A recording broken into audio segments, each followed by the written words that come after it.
Welcome, friend. Settle in. Let the world soften around you for a while.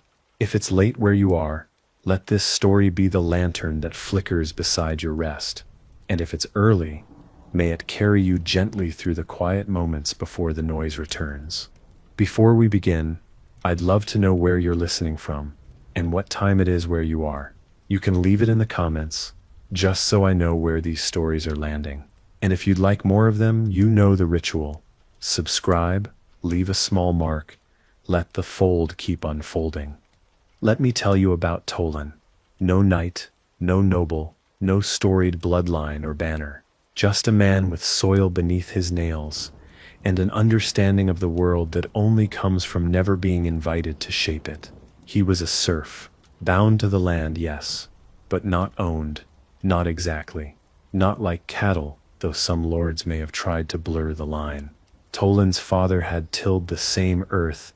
His grandfather before that. Their freedom was a rumor, but their lives, intricately built on a balance that most modern people would call unbearable. And yet, there was room. Room to plant, room to raise children, room to grumble quietly about the absurdity of paying taxes on your own sweat. A luxury, really. He woke each day before light touched the sky, not from purpose, but habit. There was no time for existential dread. The cows needed feeding, the wheat needed turning, and Lord Drevin, whose greatest hardship was once losing a bet at dice, would need his due. But still, Tolan had something modern life rarely allows: certainty. He knew his place, knew the work, knew his neighbors would help repair his roof after a storm, not out of kindness, but because theirs might be next. He did not ask if life was fair. That question hadn't been invented yet. Once a month, the manor court gathered, a lopsided spectacle of justice, where peasants stood trial for letting their pigs wander, or for speaking too freely about the miller's suspicious grain weight. Tolan once appeared for stealing firewood, though stealing was generous, considering the forest had once belonged to his people's ancestors before a noble's whim declared otherwise. He paid a fine, grunted, and went back to cutting wood that same evening. Quiet resistance. That was a right too, if you knew how to disguise it as compliance. You see, the line between slave and serf wasn't so much a border as it was a fog, dense enough to obscure, thin enough to see through if you squinted. Slaves in many regions could be sold, broken, discarded. But a serf like Tolan, he was part of the estate, like a particularly mouthy fence post, or an ox with opinions. You couldn't sell him without selling the land. And no landowner wanted to be the one explaining to their lord why the field now came with no one to harvest it. Tolan had rights. Strange, patchwork, occasionally trampled rights, but they existed. And that, in the medieval world, was a quiet revolution in itself. Tolan wasn't free. Let's not romanticize the mud-caked truth. He couldn't pack his belongings, 3 wooden bowls and a chicken with attachment issues, and decide he'd rather try his luck in the next village over. No. His movements were tied to the land like ivy to stone. But here's the part that surprises most people. If his lord wanted to throw him off that land, he couldn't, not without good reason, not without the manorial court. And while that court leaned heavily in favor of the folks who owned wine cellars, not everyone walked away bruised. Some walked away with precedent. And precedent in the medieval world was just a fancier way of saying we're watching now. He shared his hut with his wife, Mirelle, and their 3 children, all born into the same contract with the earth. They lived on a strip of land no wider than a cart's turn, but it was theirs to cultivate. Their own garden, their own hens, their own quiet, which is to say their own version of peace. Mirelle once joked, dryly with eyes like steel, that at least they weren't slaves. Slaves couldn't marry legally, couldn't inherit, couldn't argue their case in court. However stacked the odds, we're not free, she'd say, but at least we're not invisible. And in a world where your lord couldn't remember your name, visibility was its own small rebellion. Serfdom meant you were part of a system that couldn't afford to lose you, You were the scaffolding, not the statue. You held things up. Tolan understood that. Lords wrote laws, knights made wars, but serfs, they made sure bread still existed. No harvest, no rent, no rent, no feasts, no feasts, no reason for nobles to be insufferable. He knew the hierarchy ran on his back, and sometimes when his spine ached too much to stand, he found an odd kind of satisfaction in that. You can call me low-born, he once said to a passing steward, but at least when I sweat it feeds someone. They could be taxed, heavily, ridiculously. Once they were even fined for not using the Lord's oven. Myrrel called that one the ash tax, and nearly got herself fined again for laughing too loudly at the steward. But even in that, there was structure. Serfs knew their dues, knew what would be taken, what might be left. Slaves, by contrast, had no contract, only commands, only whims, one wrong breath, and they could be sold. Tolan, for all his burdens, knew that his life couldn't be traded at market.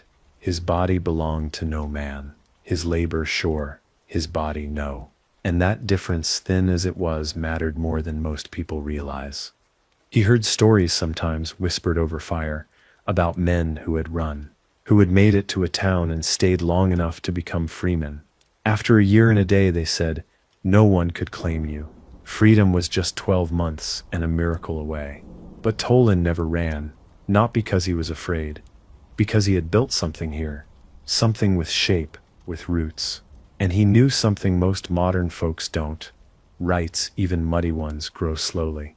They stretch between the cracks. They anchor. And sometimes when you've spent your life being called less, the quiet knowledge that you can't be bought is worth staying for.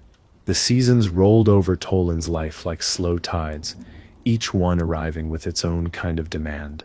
Spring was for planting, for watching the ground slowly admit it might give something back. Summer meant labor so hot and constant that even the flies gave up trying to land on you. Autumn, the great reveal, what had the earth decided you were worthy of? And winter, well, winter was for remembering, for surviving, for mending tools and speaking softly in candlelight about things no one dared to say in harvest months, about rights, about limits, about whether dignity was something you had to inherit or something you could quietly carve out for yourself between the taxes. Every now and then a decree would arrive from someone who'd never set foot in the village. A law passed by a man whose daily hardship involved deciding which belt matched his fur-trimmed cloak. One year the new order was that the serfs must pay an extra fee to use the forest paths. For their own protection, of course. From what? Myrrel asked. From the trees. She got fined. Again.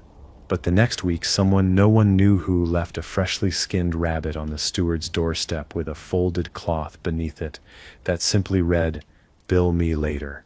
That was the thing about serfs. They didn't revolt often, but they were fluent in inconvenience. And still, Tolan's life had a structure modern people might envy. No endless job applications, no algorithms ranking his worth, no landlord raising rent just because he got bored. His rent was baked into the land itself, and if the lord tried to extract more than was agreed, the manorial court would hear about it. It might not go in Tolan's favor, but it had before. The system was flawed, yes, but it was a system. And when you've lived in a world where every outcome is determined by whim, even a crooked rulebook feels like a lifeline.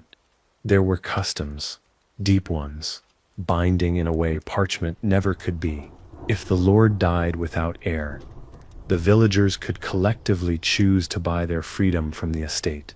If a child was orphaned, the community took them in, not from charity but from understanding you protect the roots, not just the fruit.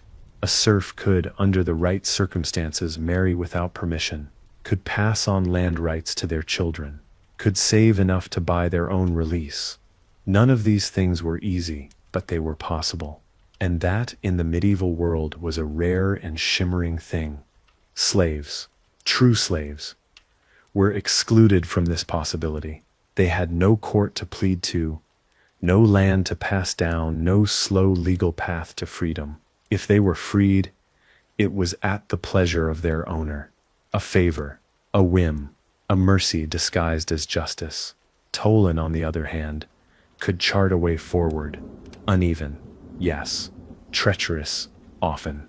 But his story had chapters, not just pages torn from someone else's script. That mattered. Because even in a world designed to keep him in place, he had learned to shape the corners, to speak softly to the land, and listen when it answered. He belonged to no man. He belonged to the earth. And the earth, at least, gave back what you fed it. Tolan grew older, not with resentment, but with a kind of weary pride. His back ached, his hands cracked with years of harvest and frost, but he could walk the same paths he had as a child, and say, I helped shape this. He had outlived 2 stewards, 4 tax increases, and 1 small rebellion that lasted exactly 37 minutes before everyone realized no one had brought bread. He'd folded his life into the seams of the village, his sweat on the plow, his breath in the rafters of the grain barn, his quiet laugh in the space between complaint and contentment.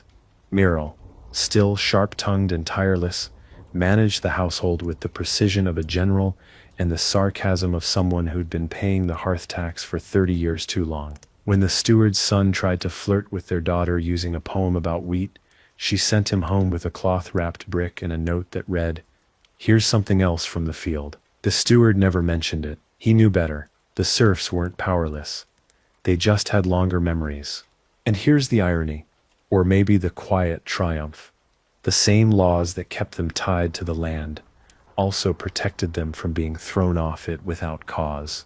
A noble might burn through his coffers in tournaments and wine, but when it came time to recoup losses, he couldn't simply evict Tolan, not without process, not without a murmur through the court, and a few other lords raising their eyebrows, because precedent was contagious.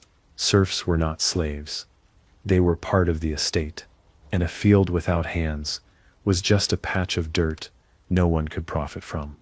Tolan understood the game.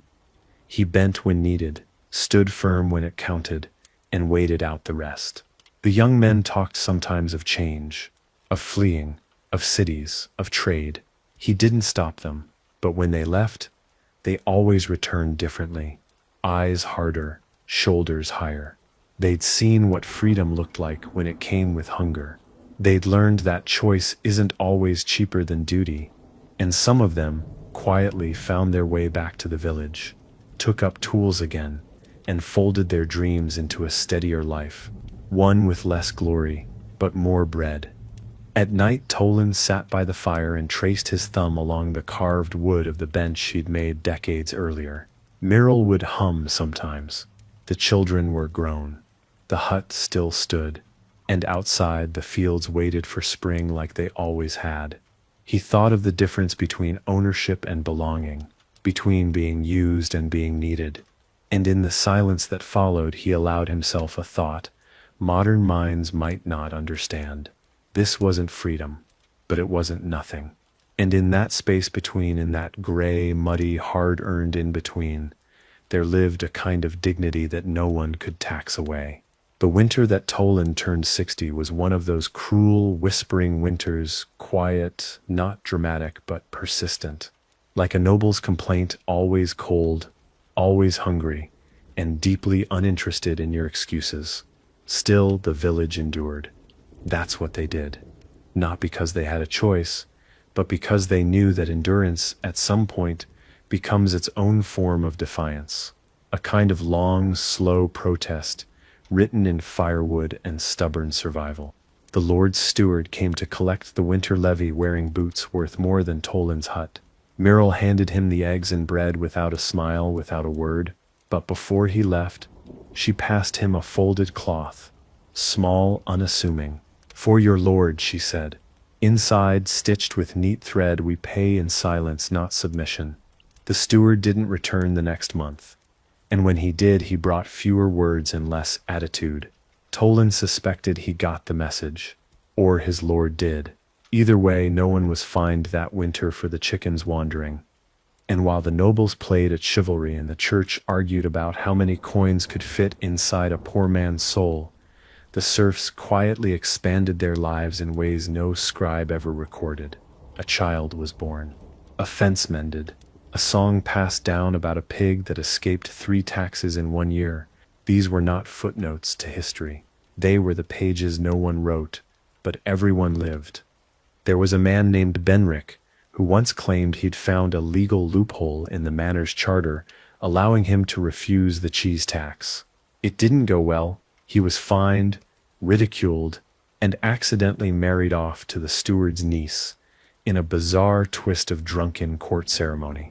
But years later, the cheese tax was quietly removed. No explanation. Just gone. Toland suspected Benrick's protest, ridiculous as it was, had worked. Sometimes rebellion doesn't look like fire. Sometimes it looks like someone saying, "No, actually, I think that's enough," with a goat tied to a tree behind them. As for Toland, he began to understand something deeper in those final years. That rights, as fragile and conditional as they were, had teeth. They didn't roar, they bit slowly, repeatedly, until even the lords took notice. And every time a serf remembered that they were owed at least that thin line of protection, that whisper of justice, they strengthened it. The fold grew tighter, not just across villages but across generations. And when his grandson once asked if they were free, Toland only smiled, leaned down and said, "No, lad, but we weren't forgotten." And some days that's the first step. Then he passed him the spade, and the boy took it, like a promise. Toland didn't leave behind scrolls or declarations. He wasn't the sort of man whose name would be carved into stone unless he did it himself out of boredom. What he left were paths, soft ones, walked over again and again until they meant something. Through his field, past the well, behind the chapel where the wild herbs grew. The kind of paths you follow without realizing, until one day you stop, look down and understand that someone came this way before you. Someone who endured and built and grumbled all the way through it. His rights, such as they were, lived in the practical. He could marry, own tools, pass land to his children, provided he paid the Harriet fee when he died, which was essentially the medieval version of your lord gets first pick of your stuff before your kids can touch it. Charming, really. But still, it meant the land stayed with the family. That mattered, especially when the world seemed allergic to letting poor people keep anything for long. Meryl outlived him. Naturally, she always said she would, if only out of spite. She kept the hut, kept the soil, kept the dry wit sharp enough to cut thatch.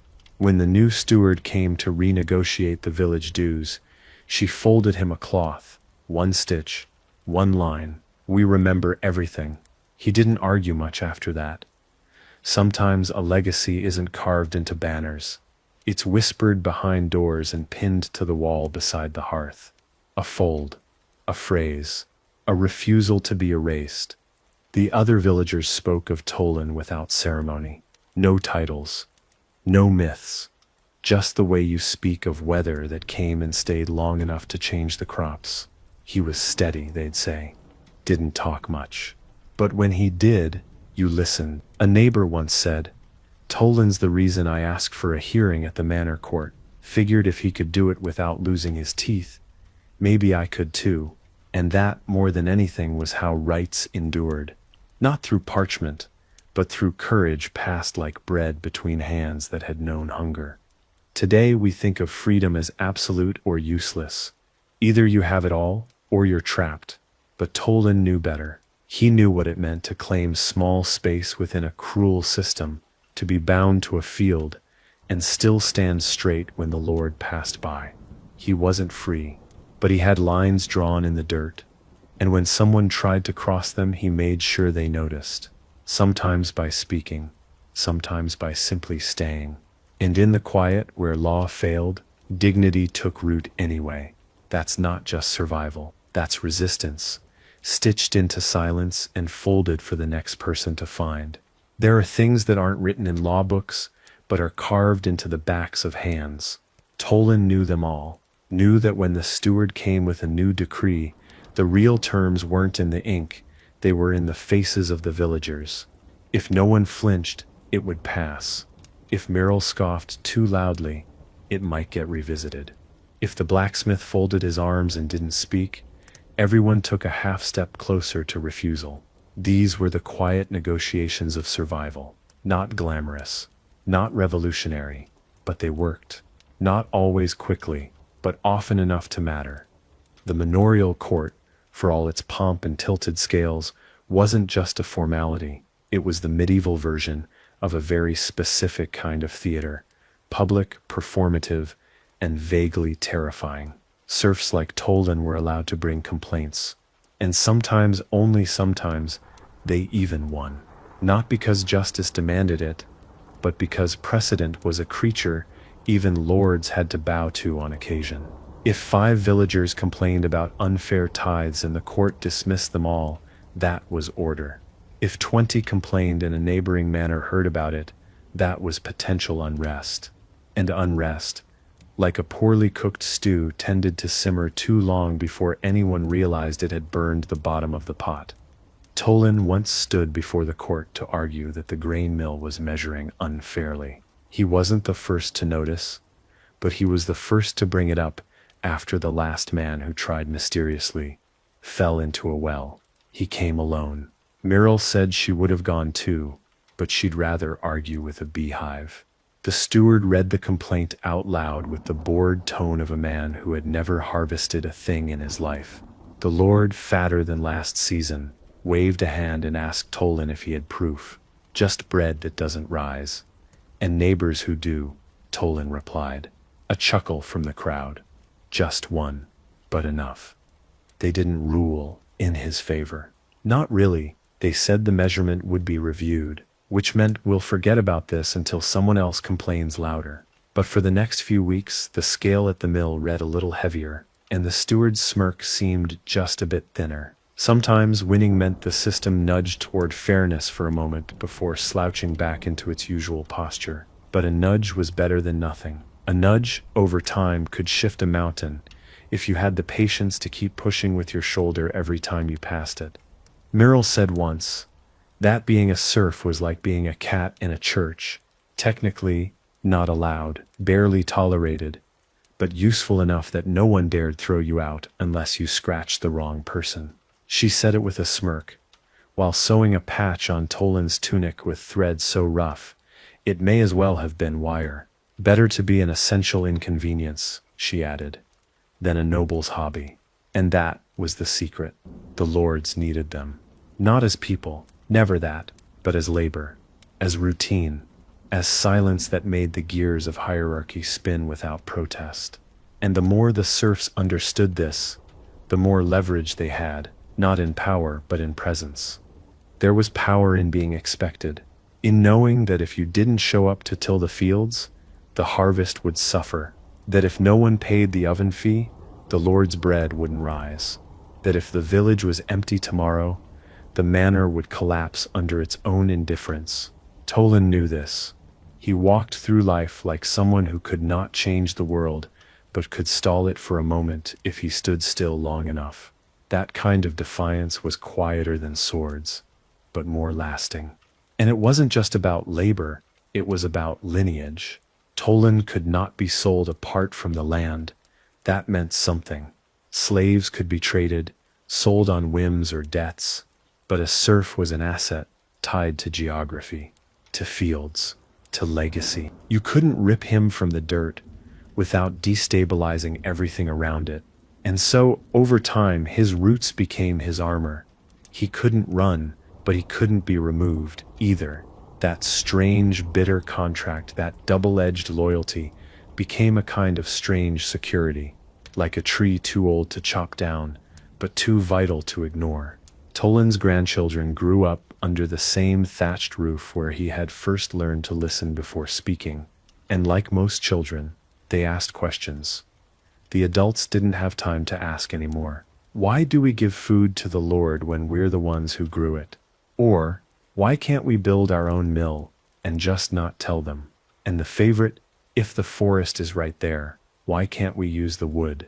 To which Merrill always replied, "Because someone important once said so, and no one with a sword has bothered to ask if it still makes sense." That usually ended the conversation, though, not the wondering. And yet, within those limitations, there was an order and understanding passed down not through law, but through routine. If someone's roof gave in, you helped. If a child lost a parent, you fed them, not because of kindness, because one day it would be your child, your roof, your fire gone cold.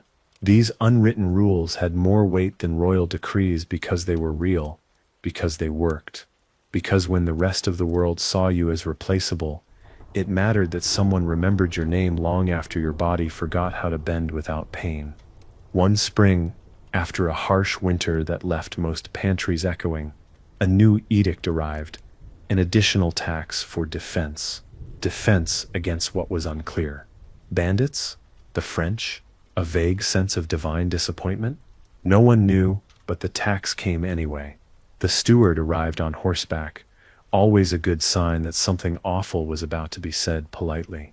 He read the decree with the bored authority of someone who had never truly needed anything. When he finished, there was a long silence.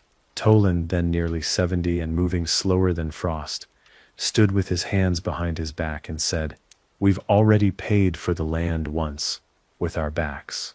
You're just collecting interest now." The steward laughed.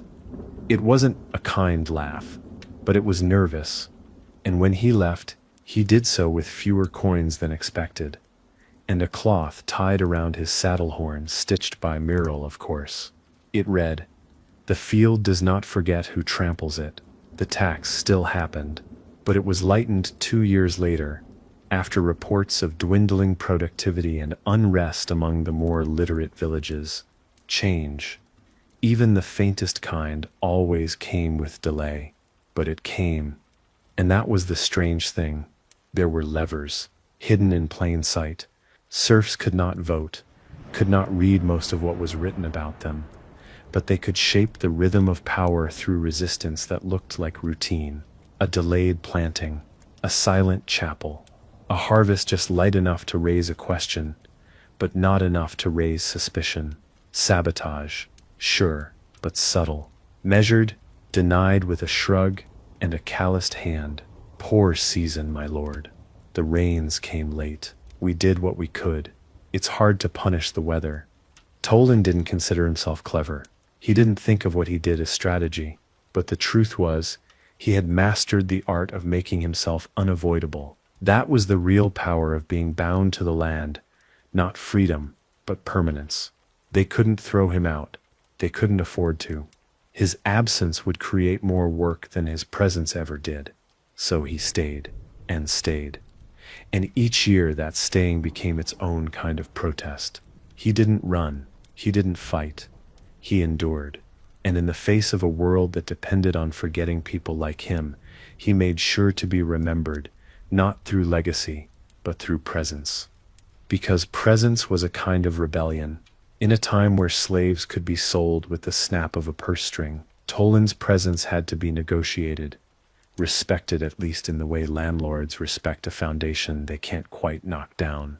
The nobles held the titles, but the serfs held the ground. And some days that was enough to shift the balance, not by inches, but by grains of soil that refused to be moved without a price. One of the more absurd realities of medieval life, besides the fact that cheese could be a taxable event and rain could be blamed on moral failure, was that freedom was not a yes or no question. It was a sliding scale of obligations and expectations, measured not in gold but in how many people noticed when you stopped showing up. And on that scale, Toland was strangely rich. He could not vote, but his absence could delay a harvest. He could not own the land, but his death would cost the lord a season's labor and the administrative headache of transferring tenancy to his son. In a world obsessed with bloodlines and banners, serfs like him were a kind of quiet royalty, the kind you didn't bow to, but absolutely needed when your livestock fell ill. He often walked his land at dusk, the 1 hour of the day when even lords forgot to pretend they cared. Meryl sometimes joined him, dragging a stool when her knees refused to cooperate. "You ever think about what comes after this?" she asked once. Not out of fear, but out of that resigned curiosity you get when you've spent decades being a footnote to someone else's prosperity.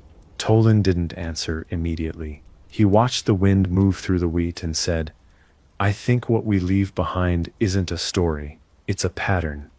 And if we fold it just right, someone else might find it useful." Meryl snorted.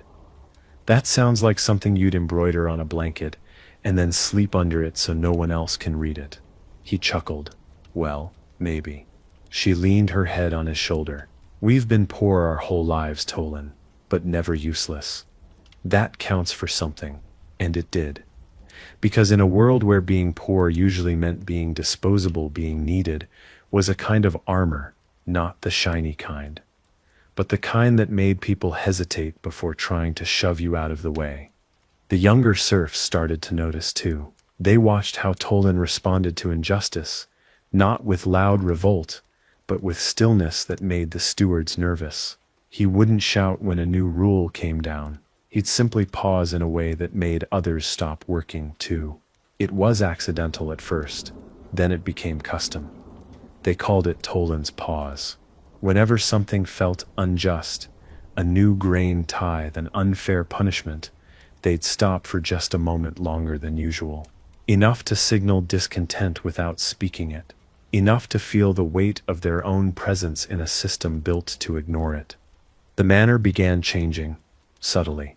The stewards started arriving with softer language, in cooperation with your continued productivity. A small adjustment for the health of the estate. He still took what he came for, but he took it with the awareness that the laborers weren't just bodies, they were pressure points. And pressure, if ignored long enough, becomes fracture. Tolan never claimed credit. He never gave speeches, but he knew what was happening. He had become the blueprint for quiet disruption, the kind you build with calloused hands and sharp glances. There was a harvest festival one year, more of an excuse to drink without guilt than any actual celebration. And Tolan was asked to speak. That had never happened before. He stood in the square, hands behind his back, the same posture he used when pretending to listen to the steward.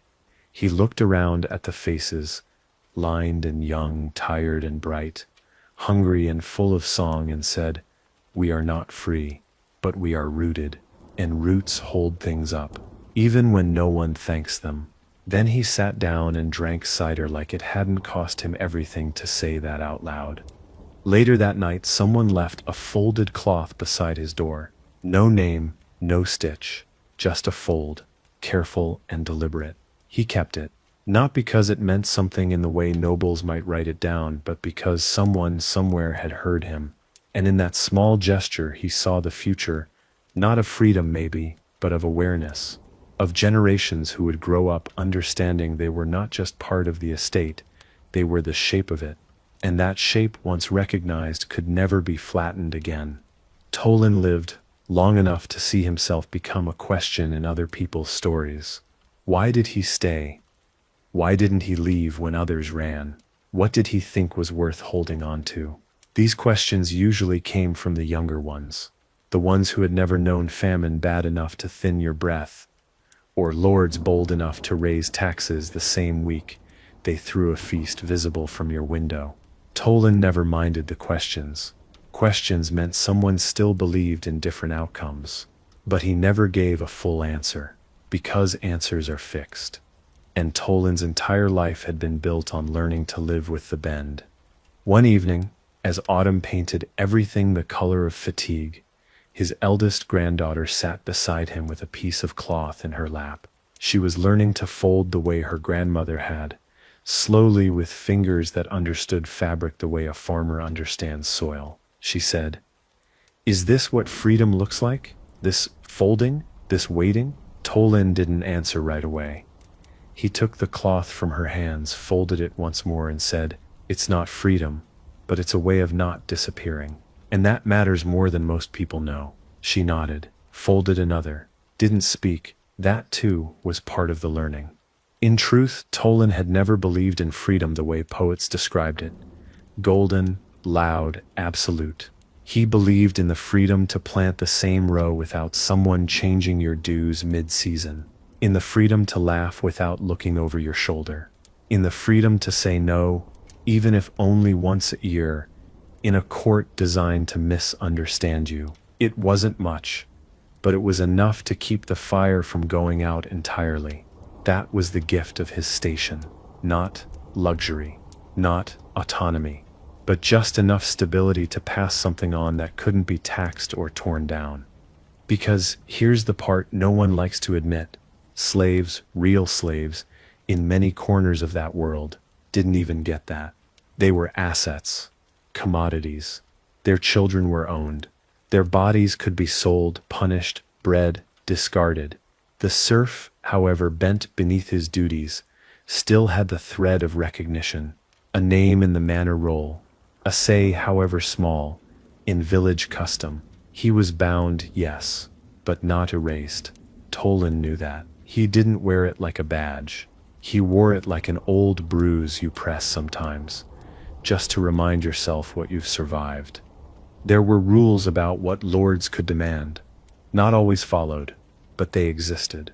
And when those rules were broken, when rents were raised beyond reason, or a child threatened with conscription before their first frost, the villagers responded, not with torches, but with silence, with fields suddenly slow to till, with animals that wandered farther, with children mysteriously too ill for service.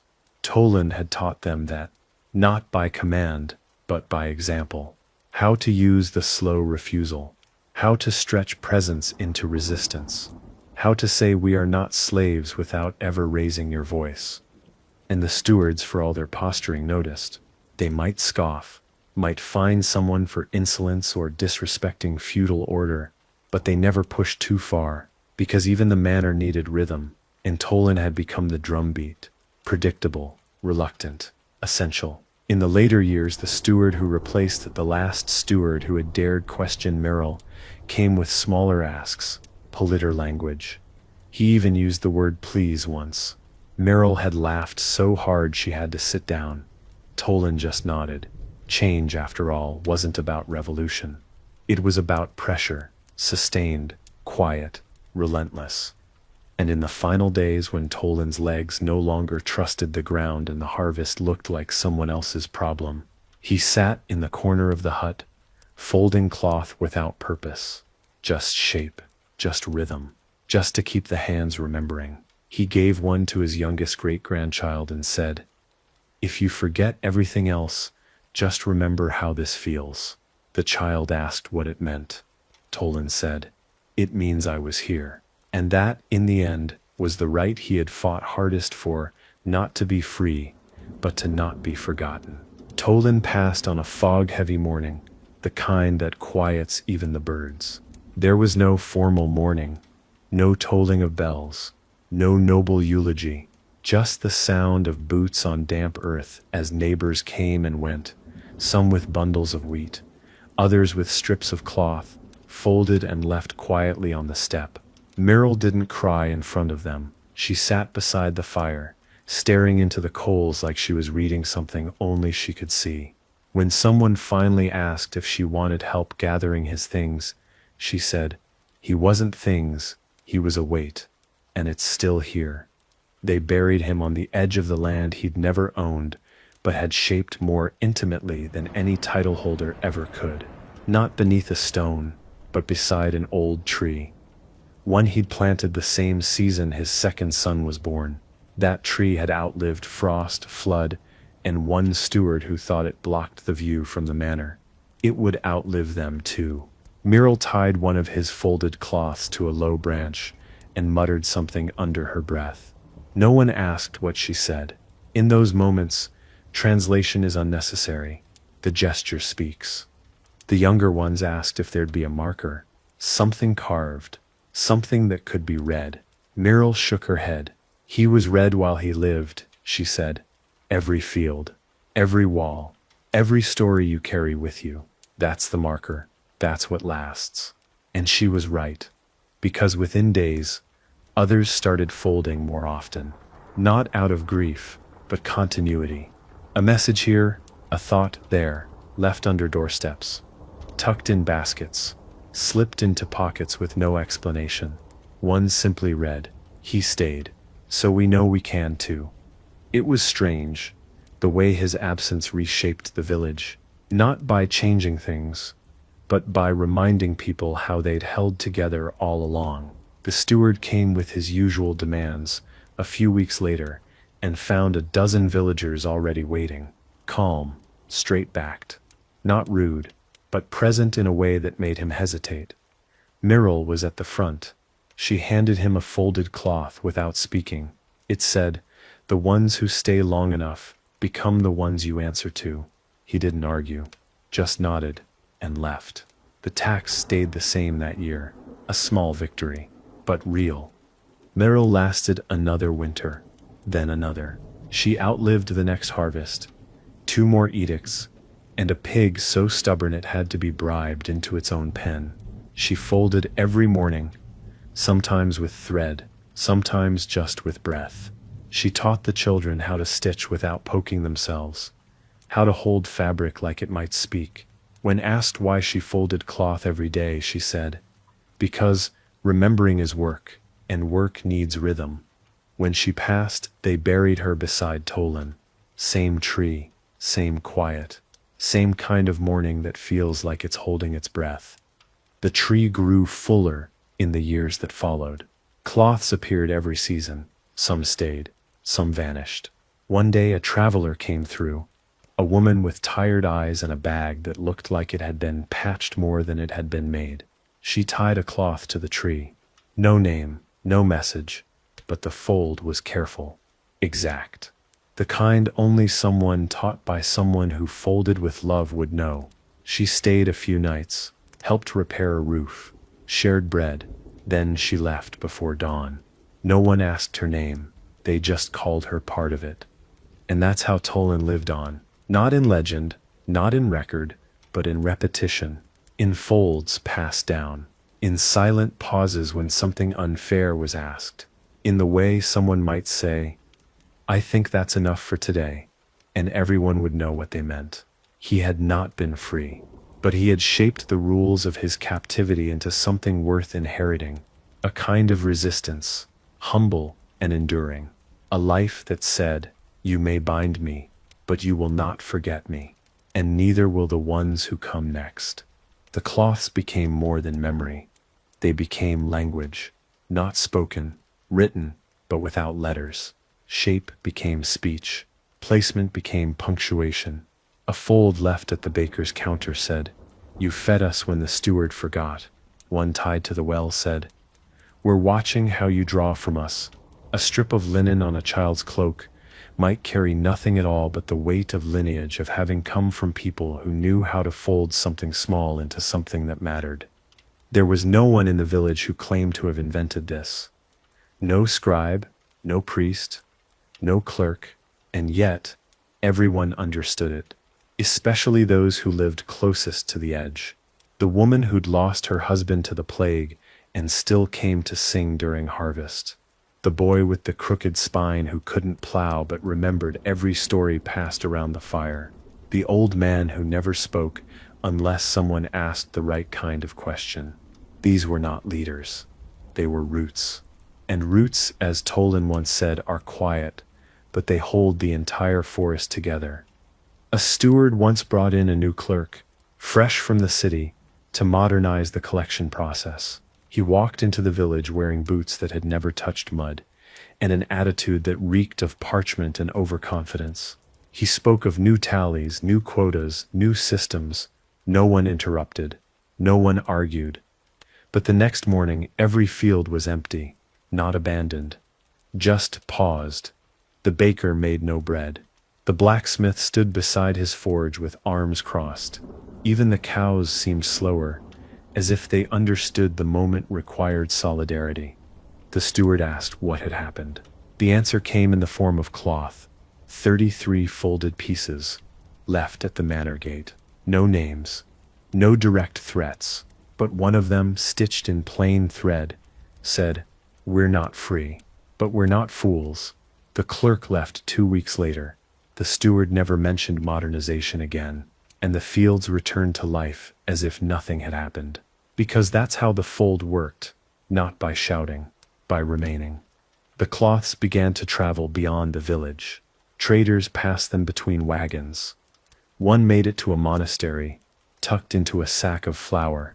The monk who found it unfolded a message that read, "Not all prayers come from silence. Some come from standing very still and not backing down." He kept it, not for theology, for comfort, for understanding.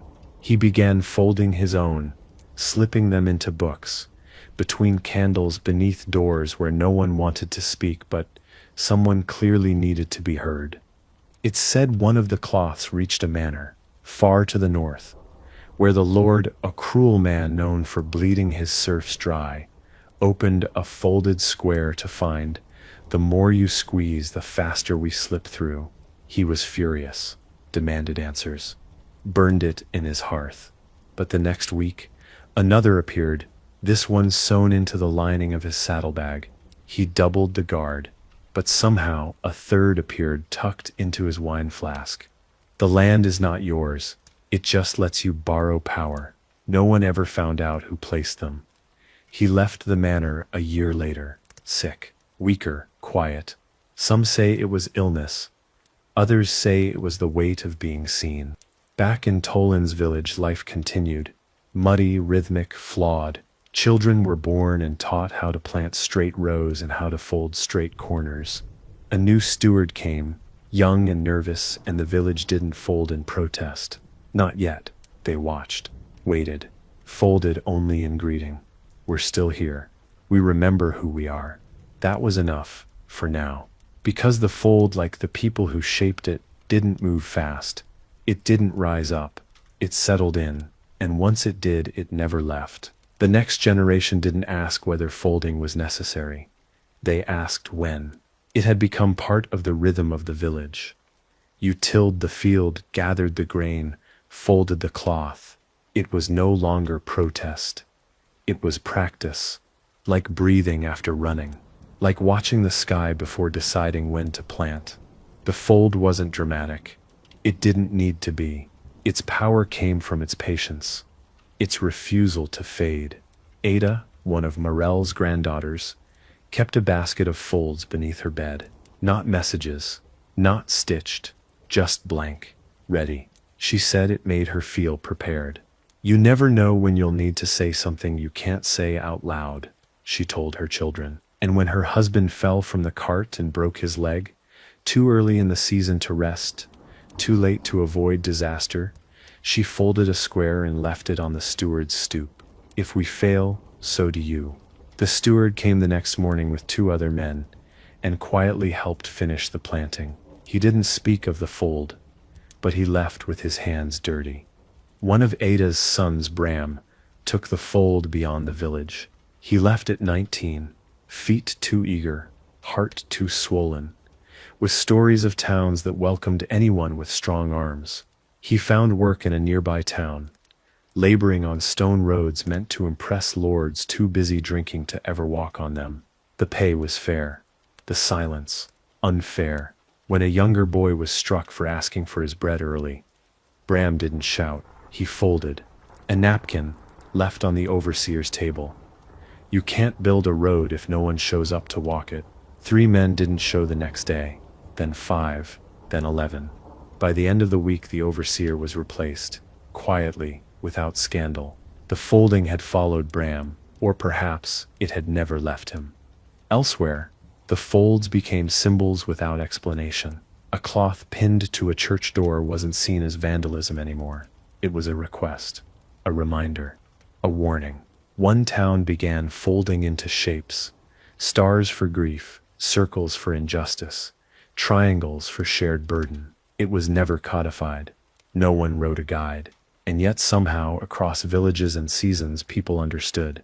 Someone could arrive, leave a folded triangle beneath the communal oven, and bread would appear at their door that evening. No speech, no barter, just recognition. The fold had become its own vocabulary. It wasn't just serfs. Tradespeople, once ignored by lords unless their carts broke in the manor yard, began folding too. One shoemaker placed a cloth inside each pair of boots for a noble who hadn't paid on time. "You don't walk without us," the message spread. Another blacksmith folded messages into the lining of a ceremonial sword. "This gleams because I bled for it." A tanner stitched a fold to the inside of a saddle used by a knight infamous for cruelty. "May your horse throw you before the people do." No one was caught. No one confessed. And yet, the tone shifted. In the capital, rumors began to swirl. Courtiers spoke of the cloth messages with disdain and a little fear. Some claimed they were curses. Others called them peasant poetry.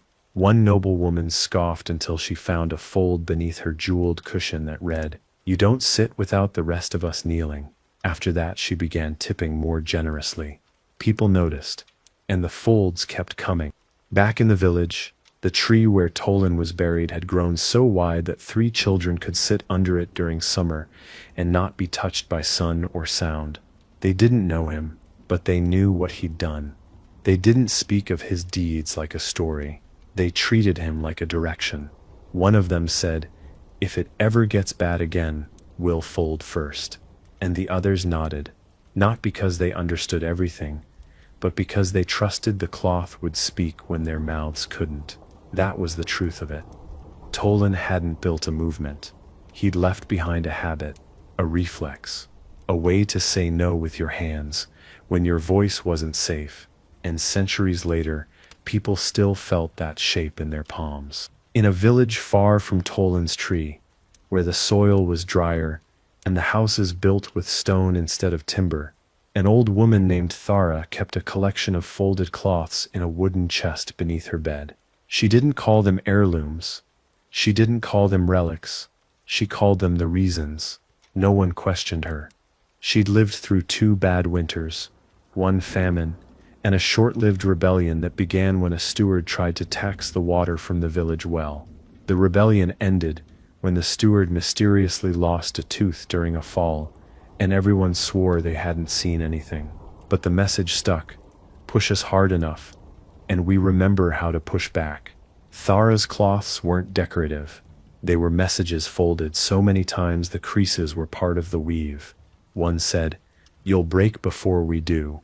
Another, "We bend so we don't snap, but don't test the angle." She unfolded them occasionally, not to reread, but to remind her hands how to make the fold tight. "There's a rhythm to resistance," she'd say. "You have to keep the shape or the meaning gets lost." When her granddaughter asked if folding was still necessary, now that things were calmer, Thara just handed her a blank square. "Fold it anyway," she said, "even when it's quiet. Especially then." Because quiet, as everyone who'd ever lived long under someone else's boot knew, was not peace.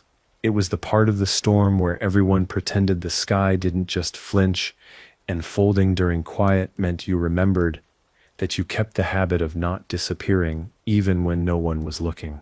In towns where the lords no longer showed their faces, and stewards had learned to send letters instead of orders, cloth still turned up at gates, in ovens, in baskets, in shoes, sometimes with ink, sometimes with blood, sometimes just folded, blank like a breath held for someone else. In one coastal town, a merchant tried to raise rents so sharply that half the fishermen couldn't afford bait.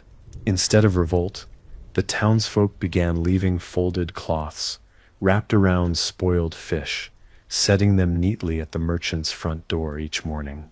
The message was clear. It took 3 days before he lowered the rate. He never admitted why, but one morning, a single fold appeared on his windowsill. "This isn't over. It's just paused." He moved 2 months later, no announcement. Just gone. His replacement arrived and made no changes. The people folded a thank you, left it under his tea. And it wasn't only the poor anymore. Even scribes and monks had begun to use the fold. They hid messages in bindings and stitched lines into robes. "God may be watching, but so are we." Some said it was heresy. Others called it solidarity. One friar smuggled folded cloths to nearby villages and loaves of bread, each marked with prayers rewritten in plain language. Blessed are the meek, but louder are the tired. His abbey didn't find out for years. By then the folds had already reached a dozen towns and turned into a kind of unspoken prayer. A child born into one of these villages would learn to fold before they could read. It wasn't formal education. It was inherited reflex, like looking both ways on a quiet road, like knocking before entering, like listening before speaking. The fold became part of growing up, a way to name emotions too dangerous to say out loud, a way to speak across silence, a way to say, I saw what they did to you and you didn't deserve it. Some folded in secret, others in ceremony, but all of them, whether they knew the name Tolan or not, were bending the cloth in the shape of his staying. And maybe that was the miracle. He was never famous, never knighted, never recorded in any book, kept safe behind cathedral walls. But his life had stretched, not wide but far, through corners and kitchens and campsites, through places that didn't yet have a word for resistance. And in every fold that tightened in quiet defiance, there was his echo. You don't have to be free to be powerful. You just have to remember that you matter, even when they forget that in the end was the truth they couldn't burn. Because cloth doesn't scream, it stays, it wraps, it waits. Some folds ended up in places that never would have allowed them if they'd known. A scroll chamber in a noble's manor, a cathedral archive, even the sleeve of a knight's ceremonial robe. No one ever admitted how they got there, but they stayed as quietly persistent as dust. One was found centuries later, tucked into the lining of an old tax record. It read, "You built your kingdom on our backs. We remember where the stones came from." The archivist who found it didn't report it. He folded it again, placed it in a different book, and smiled. In a high court once filled with powdered wigs and perfumed indignation, a noble family stumbled upon a bundle of folded cloths buried in the cellar wall of their estate. They were yellowed with age, the ink faded, the thread rough. One cloth bore a single line, "Your wine tastes better when you remember who harvested the grapes." Another simply said, "You were rich, we were necessary." The nobles said nothing publicly, but later that year they quietly raised the wages of their tenants. Not because they feared revolt, because they feared shame. The kind of shame that lingers long after the feast ends. The folds never needed leaders. That was their greatest strength. No one to kill, no figure to discredit, no center to burn, just countless hands, folding quietly, in the dark, in the fields, in the kitchens. Behind the curtain of every great historical moment, someone had a cloth tucked in their sleeve, and even when the cloth wasn't there, the idea was folded into the mind, pressed into the heart. I will not vanish. I will not bow farther than I must. I will outlast you, because I have nothing left to lose, and everything worth keeping still inside me. At some point, the nobles tried to co-opt it, as they always do. They tried to fold as fashion. Fancy linens folded into ridiculous shapes and tied with gold thread at dinners where the roast pheasant cost more than a peasant's yearly rent. But something felt wrong, hollow, because the fold had never been about flourish. It had been about function, about protest, about persistence. And no matter how intricate they made it, it never quite carried the same weight, because you cannot buy history with a centerpiece. Meanwhile, the villages kept folding, not for attention, not even for change, some of the time, just because it was theirs, because it had always been theirs. On bad years, when the rains ruined the crops, or when the steward drank too much and swung his authority like a dull blade, the folds increased. They appeared like mushrooms after rain. One stitched with care said, "We're hungry, but not too hungry to wait you out." Another, left near the church altar, whispered, "He may be your Lord, but God heard our side first, And in a strange way those folds kept people going. They were small, stubborn proof that someone else was still awake, still resisting, still here. It wasn't always dramatic. Often, the folds were just acts of care. A cloth left by a widow's door, "You are not forgotten." A fold given to a midwife who had lost a child in the night. You still carried hope. A fold passed from hand to hand in the market, stitched only with, "This is heavy. Let me hold part of it." No sermons, no speeches, just presence. And in a world constantly rearranging itself to keep the powerful comfortable, presence became the most radical thing of all. Back under Toland's tree, the trunk had grown thick, knotted with time. The cloths left there now faded faster in the sun, but no one removed them. They frayed, they discolored, they stayed. One cloth, recently added, carried no words, just a handprint, small, pressed in ash. It said more than language could. A child had folded that. Someone who hadn't read Toland's name but had felt his shape in the way their mother stood still when spoken to unfairly. That was how history lived, not in the books, not in the monuments, but in the habits of those who had once been told they mattered least, and folded anyway. The fold didn't need to be explained anymore. That was how you knew it had become real. A child dropped a folded cloth at a neighbor's door and walked away without a word. A woman folded one before sweeping her doorstep, tucking it beneath the corner of her mat like a charm.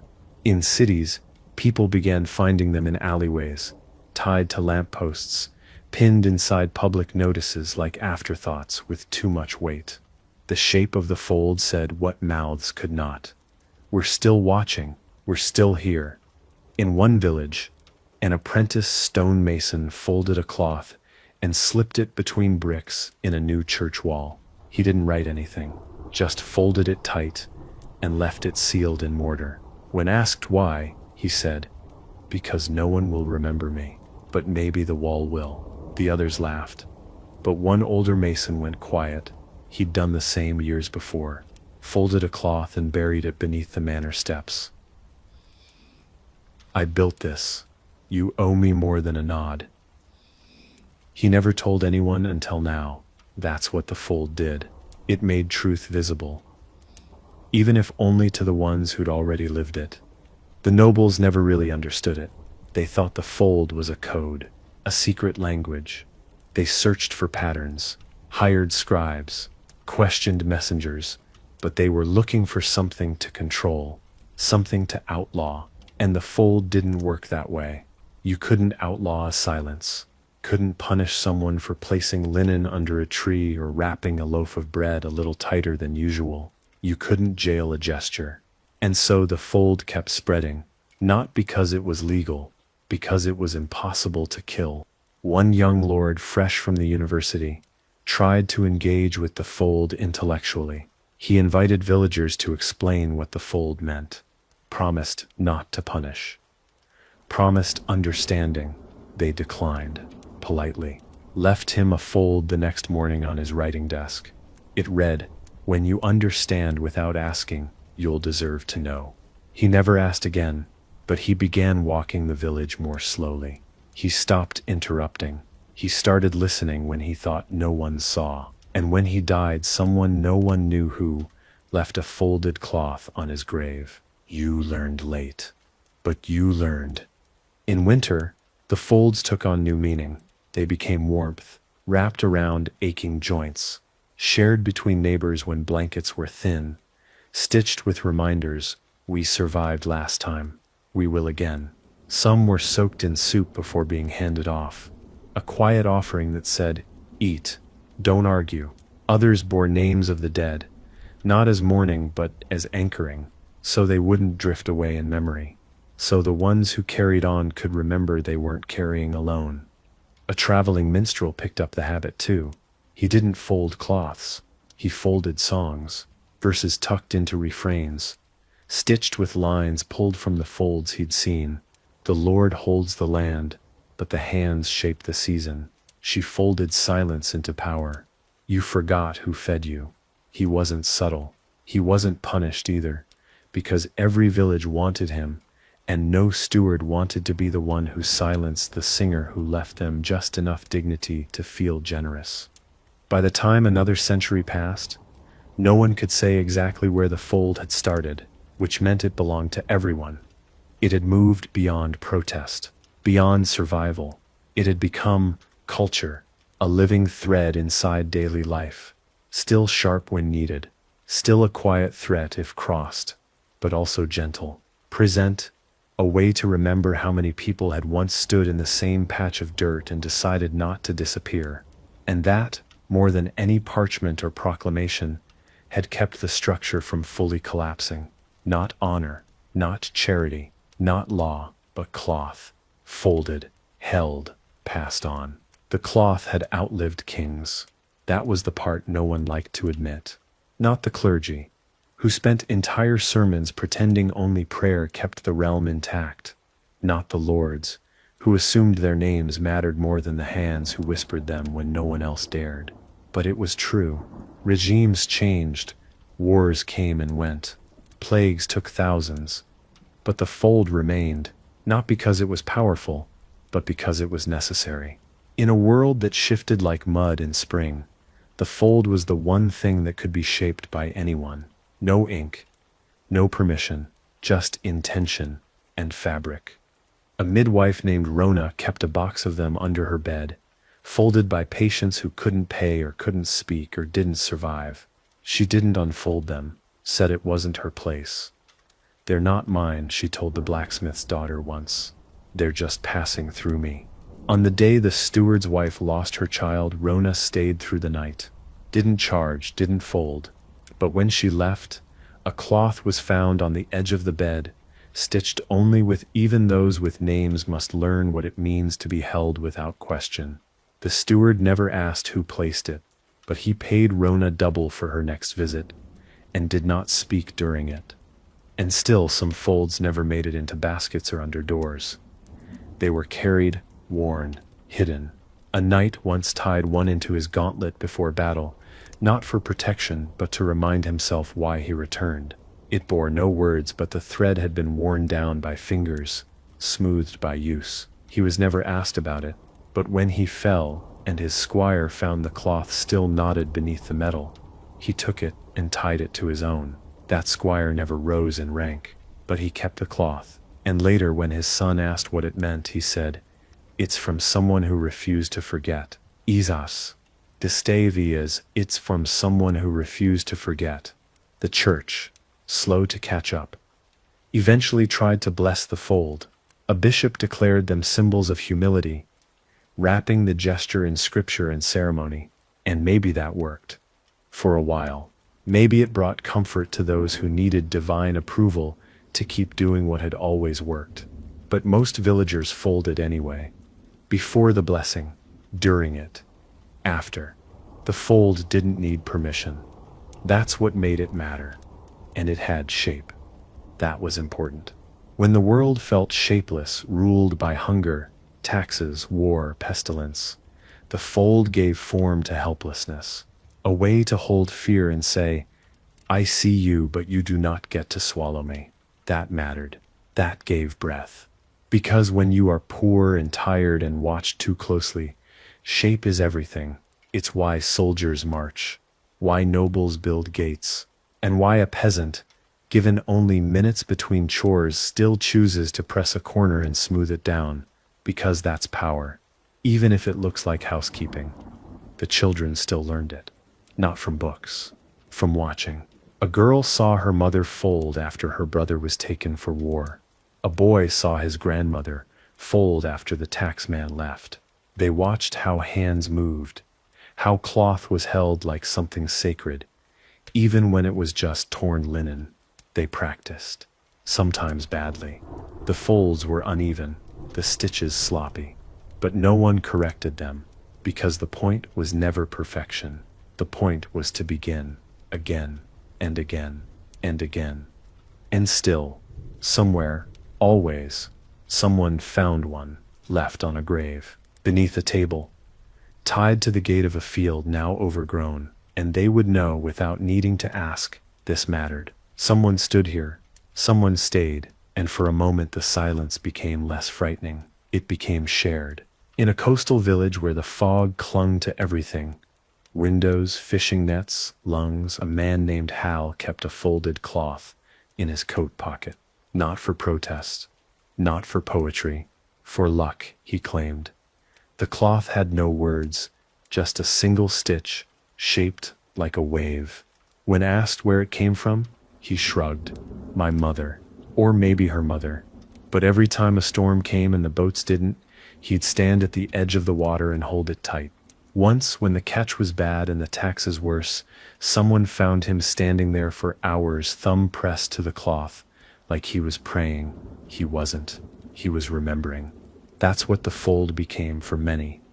Not a rebellion, but a memory too stubborn to die. A resistance to erasure, because the world, especially for those born poor, tried to forget you fast. If you didn't owe someone money or labor, you were invisible. The fold refused that. It said, I existed. I felt this. I left something behind, even if all I had was linen and a minute of silence. And that was enough. That was everything. Hal's daughter, Mira, started folding when she was young, but her folds were different. She folded with thread, not stitched into messages, but into maps, tiny trails. She'd leave them around the village on fence posts, under eaves tucked into tree hollows. Each one pointed somewhere, nowhere special, just places where something had happened, where her father had cried once, where a neighbor had collapsed, where a stranger had said something kind. She called it her memory walk, and the folds made those places matter. They didn't become sacred, just remembered. When the steward's son came through, young, overeager, with the unfortunate confidence of someone who thought empathy was a negotiating tactic, he tried to make a joke about the cloths. Don't you all get tired of playing at secrets? He asked Mira, gesturing to one of her maps. She didn't reply. She folded a square and handed it to him. Inside, not all secrets are for you. It was the kind of silence that closes a door without slamming it. He didn't mention the cloths again. The fold had boundaries too, unspoken rules. You didn't unfold someone else's unless invited. You didn't fake a fold, and you never ever mocked them, at least not where anyone could hear you. Because for all their softness, they carried weight. The kind of weight that kept people standing when it would have been easier to fall. A boy once stole one and laughed about it. The next day, his chores were left undone by every hand in the village. Bread didn't appear at his door. The smith turned him away. He returned the cloth quietly. No lecture, just consequence. That's how the fold taught, through shape, not scolding. In time, folds began showing up in the places people least expected them. A courtroom floor, a noble's carriage, once even sewn into the hem of a wedding dress. That one read, "You can love someone and still remember who you were before." The bride never admitted who left it, but she walked with her head higher that day. And later, when her husband left for war and never came back, she kept folding, not in grief, in recognition of how strong she had always been. Hal died with the cloth, still in his pocket. Mira kept it, didn't refold it, just placed it in a small wooden box with others, one from her mother, one from a friend who had drowned too young, one she had folded herself during a winter that nearly starved the entire coast. None of them had words, but when she opened the box on bad days, the weight of them kept her upright. Not because they solved anything, but because they proved she had made it through before, and she could again. With nothing but cloth and memory and the quiet insistence that no one, not lords, not stewards, not even time, would take her shape away.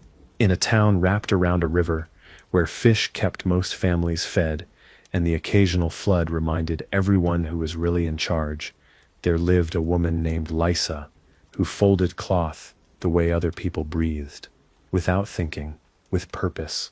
She never wrote on them, never stitched, but her folds were unmistakable, clean, sharp, always with 3 corners tucked and one left slightly raised, as if the message inside was listening, not finished. She left them all over, in boots, beneath bowls, tucked into window frames during storms. No one knew what they meant, but they knew when they saw one, something was being said, something careful. Lysa had no family, not by blood, but she had neighbors, and neighbors in her village were stronger than kin. When her roof collapsed one spring, 3 men arrived before she could ask.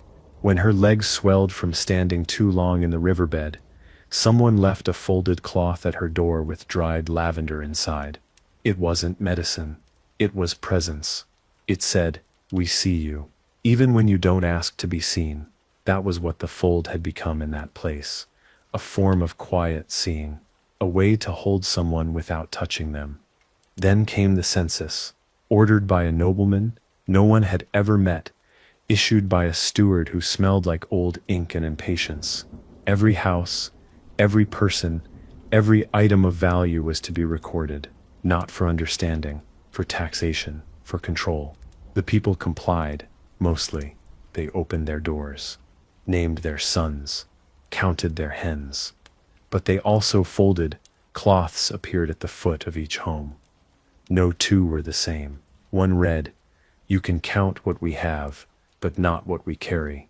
Another, "Not everything named becomes yours." The steward didn't understand. He just called them decorative. But he walked faster on the way out. Lisa, as usual, said nothing. But she folded 12 cloths that week, all blank. She placed them at the church steps, on the schoolroom bench, beside the millstone. When asked what they meant, she said, "They mean we are still shaping what they try to measure." And everyone nodded. Because deep down, even those who didn't fold knew that measurement was a kind of theft. And folding was how they held the parts of themselves that couldn't be taken without consent. That same summer, a fire swept through the far edge of the town, not wild, just careless. A dropped lantern, dry air. 6 homes turned to ash before dawn. No one died, but something was lost. The morning after, folded cloths appeared on the scorched earth. Not gifts, not comfort, just markers. One read, "You lived here." That still counts. Another was tied to a charred beam and left blank. And that silence, heavier than words, told everyone who passed, "Don't pretend this didn't matter." The rebuild began the next week. Not ordered, chosen. And that's the truth. The fold had always protected. That value wasn't something granted by those with wealth. It was declared, folded, planted like a flag by those who'd been told their lives were worth less than the land they worked. It wasn't loud. It wasn't violent. It didn't need to be. Because even lords eventually noticed when their taxes came slightly late. When tools were sharpened slower. When bread was baked just enough to pass. But never with the pride that made it rise higher. The fold taught this art of withholding, of waiting, of reminding power that usefulness can vanish when respect does. Years later, long after the steward was replaced and the nobleman forgot why he wanted a census in the first place, one traveler came through the town and noticed the cloths, asked what they were. The baker said, "Reminders," the teacher said, "warnings." Lysa, still folding beside the river with aching hands and steady breath, said, "Proof that they'd endured, that they'd remembered, that even in a world designed to measure and own and archive, someone had dared to fold a life that would not be flattened, and that fold would stay underfoot, overhead, unspoken but seen, somewhere deeper inland, tucked between forests, too thick for lords to bother claiming, and fields that never quite yielded enough to be taxed." Confidently, there was a hamlet so small it didn't have a name on any map, but it had folds, dozens of them, tied to branches, nailed to doors, weighted with stones at the base of fences. No one there remembered Tolan, not directly, but his shadow lived in their rituals, passed quietly, embedded in routine like salt in bread. They didn't need his name, they had his habits. In this place lived an old man named Ren, who folded cloth each morning before sunrise. His house faced east, and every morning the first light hit a row of folds lined up on his windowsill. He said it was how he remembered what mattered, not because his memory was failing, but because repetition made things real. His granddaughter asked once why he didn't write anything on them. He just smiled. Because some things don't need to be said to be understood. That became the way of the village. Their folds weren't declarations, they were anchoring.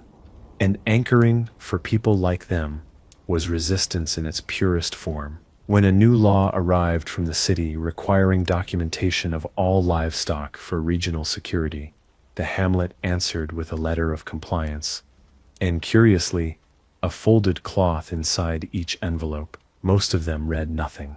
A few said, "Try counting what you've never fed." The clerk tasked with tallying the responses noted it was the most creative correspondence he'd received. He laughed. He didn't report them. He didn't understand he was looking at decades of quiet rebellion, folded small enough to fit in a pocket. When Wren passed, there was no priest, just neighbors, no sermon, just cloth. His granddaughter gathered every fold from the windowsill, strung them on a thread, and tied them between two trees beside the field he'd worked all his life. They fluttered in the wind like language, except there was no translation, only texture, only presence. "This is what staying looks like," she whispered to the sky. And those who watched her didn't cry loudly. They folded and hung their own next to his, until the wind could no longer tell where his folds ended and theirs began. Elsewhere, folds kept turning up in strange places. A tavern where workers gathered to rest and mutter about things they weren't allowed to say. A stables where the horses were treated better than the stable hands. A monastery where a folded cloth was found tied to a chalice with a message, "Blessed are the patient, but remembered are the tired." The abbot didn't remove it. He folded it again and placed it on the altar. Some of the younger monks didn't understand, but the older ones did. They had grown up in villages with cloth pinned to their shutters and folded into their pockets like charms. They remembered what it meant. By now, the fold had outlived the systems that gave birth to it. Feudalism frayed. The manor courts faded. Titles shuffled. But still the cloth appeared. Not because it was needed, but because it had become part of how people processed the unbearable. Folded cloth turned grief into ritual, turned rage into rhythm, turned helplessness into habit. Even when no one was looking, people folded. A woman folded after laying her father to rest. A man folded after losing a child in childbirth. A boy folded when he was told he would never inherit. They folded because the world didn't pause, but they could. And in all of this stubborn, silent continuation, the original question came echoing back. Why did medieval slaves have more rights than you think? And the answer, whispered not in law books, but in these folds, was clear. Because rights weren't just what you were granted. They were what you claimed again and again, in small ways too human to erase. The slave could be traded, could be broken, could be erased from the page entirely. But the serf, the bound, the beaten, the taxed, the tired had the fold. And the fold was the line they would not cross. A quiet claim that said, "I am here. I remember. I remain." In a valley village where winters came with teeth and left with silence, there was a tradition of folding cloths on the first night of snow. Not to honor anyone, not to mourn, just to prepare. For what? No one ever said, but the elders folded anyway. One cloth for every name they remembered, every name they wished they could, every name they feared would disappear. The children asked what they were for. The answer was always the same: in case we forget who kept us warm. And when that snow melted, the cloths were buried beneath the hearthstones, pressed into the places that would carry their heat longest. This is what the fold became: a storage of memory where history failed, when lords rewrote deeds, when names were erased, when taxes were raised so often no one remembered what a fair season felt like. People folded, because memory is heavier than ink, and because the fold required no literacy, no status, no voice, only hands, only care. only the unwillingness to let a moment pass unmarked. And so the cloths showed up again, this time in a place where the law had returned with sharpness. A new noble with old debts had taken control of 3 small towns. With him came papers, seals, and the heavy boots of hired enforcement. He said his goal was stability. What he meant was compliance. He instituted work quotas, curfews, marriage permissions, as though the old laws had never been loosened, as if time could be turned backward with the snap of a purse string. But people remembered, not just the hardship, the fold. They didn't protest, they didn't fight, they folded, quietly. One cloth left on the steps of the tax office. You can't own what won't kneel. Another tied to the guard's sword sheath. Fear is not loyalty, and we still know the difference. No names, no riots, but fewer hands showed up for work. Tools moved slower, food grew bland. Nothing was outright broken, but nothing excelled, either. He ruled over silence, and silence, as ever, was strategy. The noble grew frustrated, sent letters to higher lords, threatened the villagers with fines, public punishment, but still, no defiance. Just folds, dozens, hung like lanterns without fire, left on doorsteps, carried in baskets, slipped into the manor walls by those who still served inside. One folded square was found tucked into his own ledger, pressed between pages of debt. It read, "Your numbers are missing the people inside them." The steward brought it to him in silence. He burned it, and yet another appeared the next day, folded identically, waiting. Eventually the noble relented, not publicly, not honorably, but rules softened, punishments ceased. People resumed their rhythms, slowly, cautiously. No one claimed victory, because it hadn't been a battle, just a refusal to vanish, to flatten, to be rewritten. And the fold had made it possible, not by force but by anchoring, reminding people not what they could change but what they could claim, their place, their grief, their inheritance. And even now, under skies filled with smoke or cities humming with noise, the fold still lingers.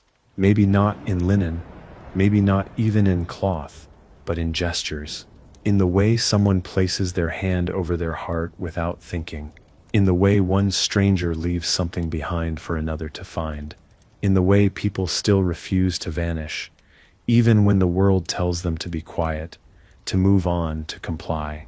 That is the fold still breathing, still here. In a hillside town where the wind never stopped talking, people began folding not just cloth, but paper.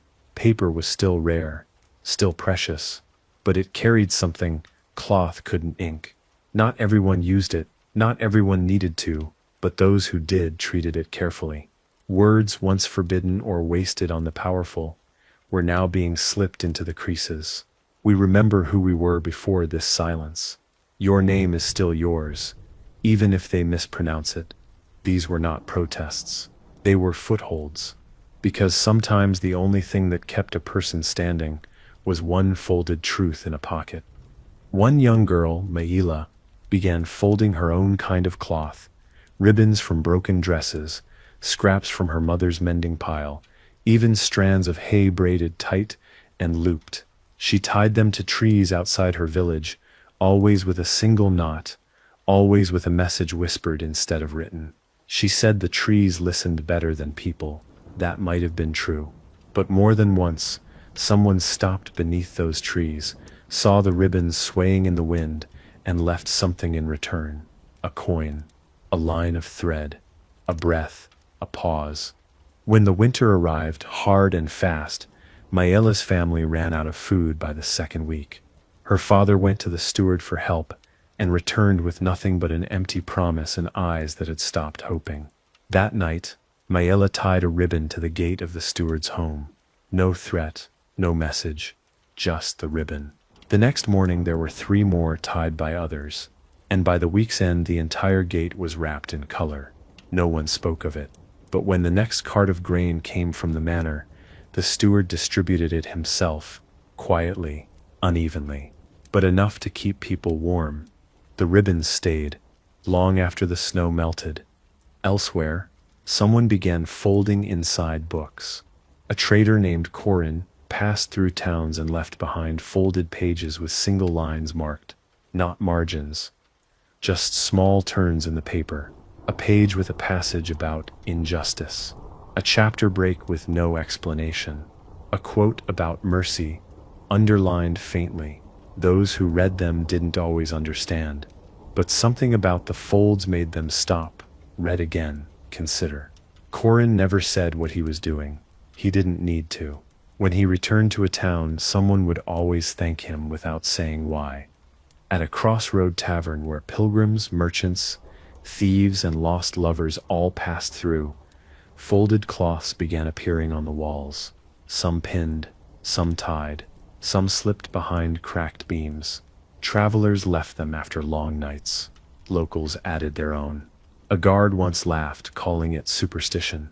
But the next morning, after a drunk noble accused him of theft and tried to have him flogged, someone left a folded square on the guard's shield. You are not what he calls you. No one saw who left it. But the flogging didn't happen. The cloths and folds weren't magic. They didn't stop war. They didn't end poverty. But they shifted things. Subtly. In the way water wears down stone. In the way silence stretches until someone fills it with truth. The nobles, even those who didn't understand, began to recognize the pattern. Where folds appeared, unrest followed. Not immediately. Not loudly, but consistently. And not all unrest was fire. Some was just a refusal to kneel. Some was just a field left fallow in protest. Some was just an entire village taking one slow breath together and not answering when called. And in all of this, the question kept returning, not as curiosity, but as reckoning. How could a class of people, considered property, be anything but powerless? But the fold had long answered that. Power isn't always noise. It's not always permission. Sometimes it's just presence that refuses to fade. A cloth left behind. A name not spoken but still known. A silence that says, you may rule us, but you don't erase us. That was the serf's inheritance. Not land, not titles, but a fold. And through it, a kind of unbreakable, undeniable right to remain. In a southern village surrounded by vineyards and stones too old for memory, the folds became part of birth. Not officially, not by rule, but by rhythm. When a child was born, someone, usually the mother, but sometimes a neighbor, a midwife, a stranger just passing through, would fold a small square of fabric and place it beneath the child's head as they slept. No words, no spell, just a shape, just a pause. It was meant as a shield, not against the world but against forgetting. You arrived, you mattered, even before they told you how to earn it. One girl, born under a sky so cloudless it felt suspicious, was given her first fold by the town's baker. No one knew why. He wasn't related. He wasn't particularly warm, but he'd folded a cloth during every delivery for years and said little prayers into them that only the dough seemed to hear. He placed the cloth beside the child and said, may she never need it, but if she does, may it still be here. It was. Years later, when the girl, Neva, stood accused of theft after refusing a nobleman's unwanted attention, the cloth was brought to court, not as evidence, as reminder. We were watching then, we're watching now. The charges vanished, so did the nobleman eventually. That was how it often happened, not with verdicts, with vanishing, with silence heavy enough to make power uncertain. Folds became warnings, not threats, just possibility. One cloth left outside a wine merchant's home after he docked. Every worker's pay for poor posture. Simply read, this vineyard will still grow after you're gone. Another placed inside a knight's saddlebag after he broke a stable boy's arm for a spilled pail. Not all beasts are horses. That knight returned a month later, limping, silent, said nothing, tipped well. The stable boy never saw him again. And yet, the folds weren't only resistance, they were balm. Villages used them as gifts. Now folded cloths, stitched with thanks, with grief, with blessing. One for the healer who worked through the night. One for the farmer who gave grain to those without. One for the woman who sang during storms and made children believe thunder was applause. Not because she wanted credit, because they wanted her to stay. And folded cloths became a way of asking people to stay, or a way of telling them, even if you go, you will not be forgotten here. A traveling cloth merchant, ironic yes, began cataloging the folds she found, not to sell, to preserve. Her name was Tyla, and she said she didn't believe in ghosts, but believed in weight. These carry something, she'd say, unfolding a cloth, like it was an old map. She never asked who folded them. She just noted where they were found, what thread was used, and if there was a scent, lavender, smoke, salt. Her ledger became a strange kind of scripture, fold with 3 knots, seen during drought, fold with crimson thread, always near old wells, fold without corners, usually grief. Her records were dismissed by nobles, treasured by everyone else. In the highlands, the fold turned into a kind of code among shepherds. When storms approached, when wolves circled, when tax collectors moved like slow frost through the hills, folds appeared on fence posts. A twist meant danger. A double meant prepare. A half fold meant stay low, stay kind, stay ready. They didn't always work, but sometimes they bought time. And time, as anyone who's ever hidden from injustice knows, is more valuable than gold and far harder to steal. And still, always, someone folded without knowing why. A child who hadn't been taught, a widow who didn't speak, a man who had never seen one before, and yet after burying his friend folded a cloth and placed it in the ground like he was giving the dirt instructions. That was the legacy of the fold. Not rebellion, not protest, but remembrance wrapped in habit. A sacred shape passed through lives no one wrote about, because power doesn't always roar. Sometimes it just stays quietly, long enough to be impossible to remove. There was a monastery on the edge of a cliff, built so far from the heart of things it felt like the wind itself had forgotten how to speak. The monks there took vows of silence, but even silence had its exceptions. At the base of the chapel's altar, under the feet of statues and the weight of centuries, someone had begun placing folded cloths, not notes, not prayers, just folds, each one different, each one purposeful. And though no one claimed responsibility, the brothers left them undisturbed. Some even started folding themselves, linen scraps, bits of cassock worn thin from kneeling. It became their own unwritten liturgy, fold for what you carry in silence.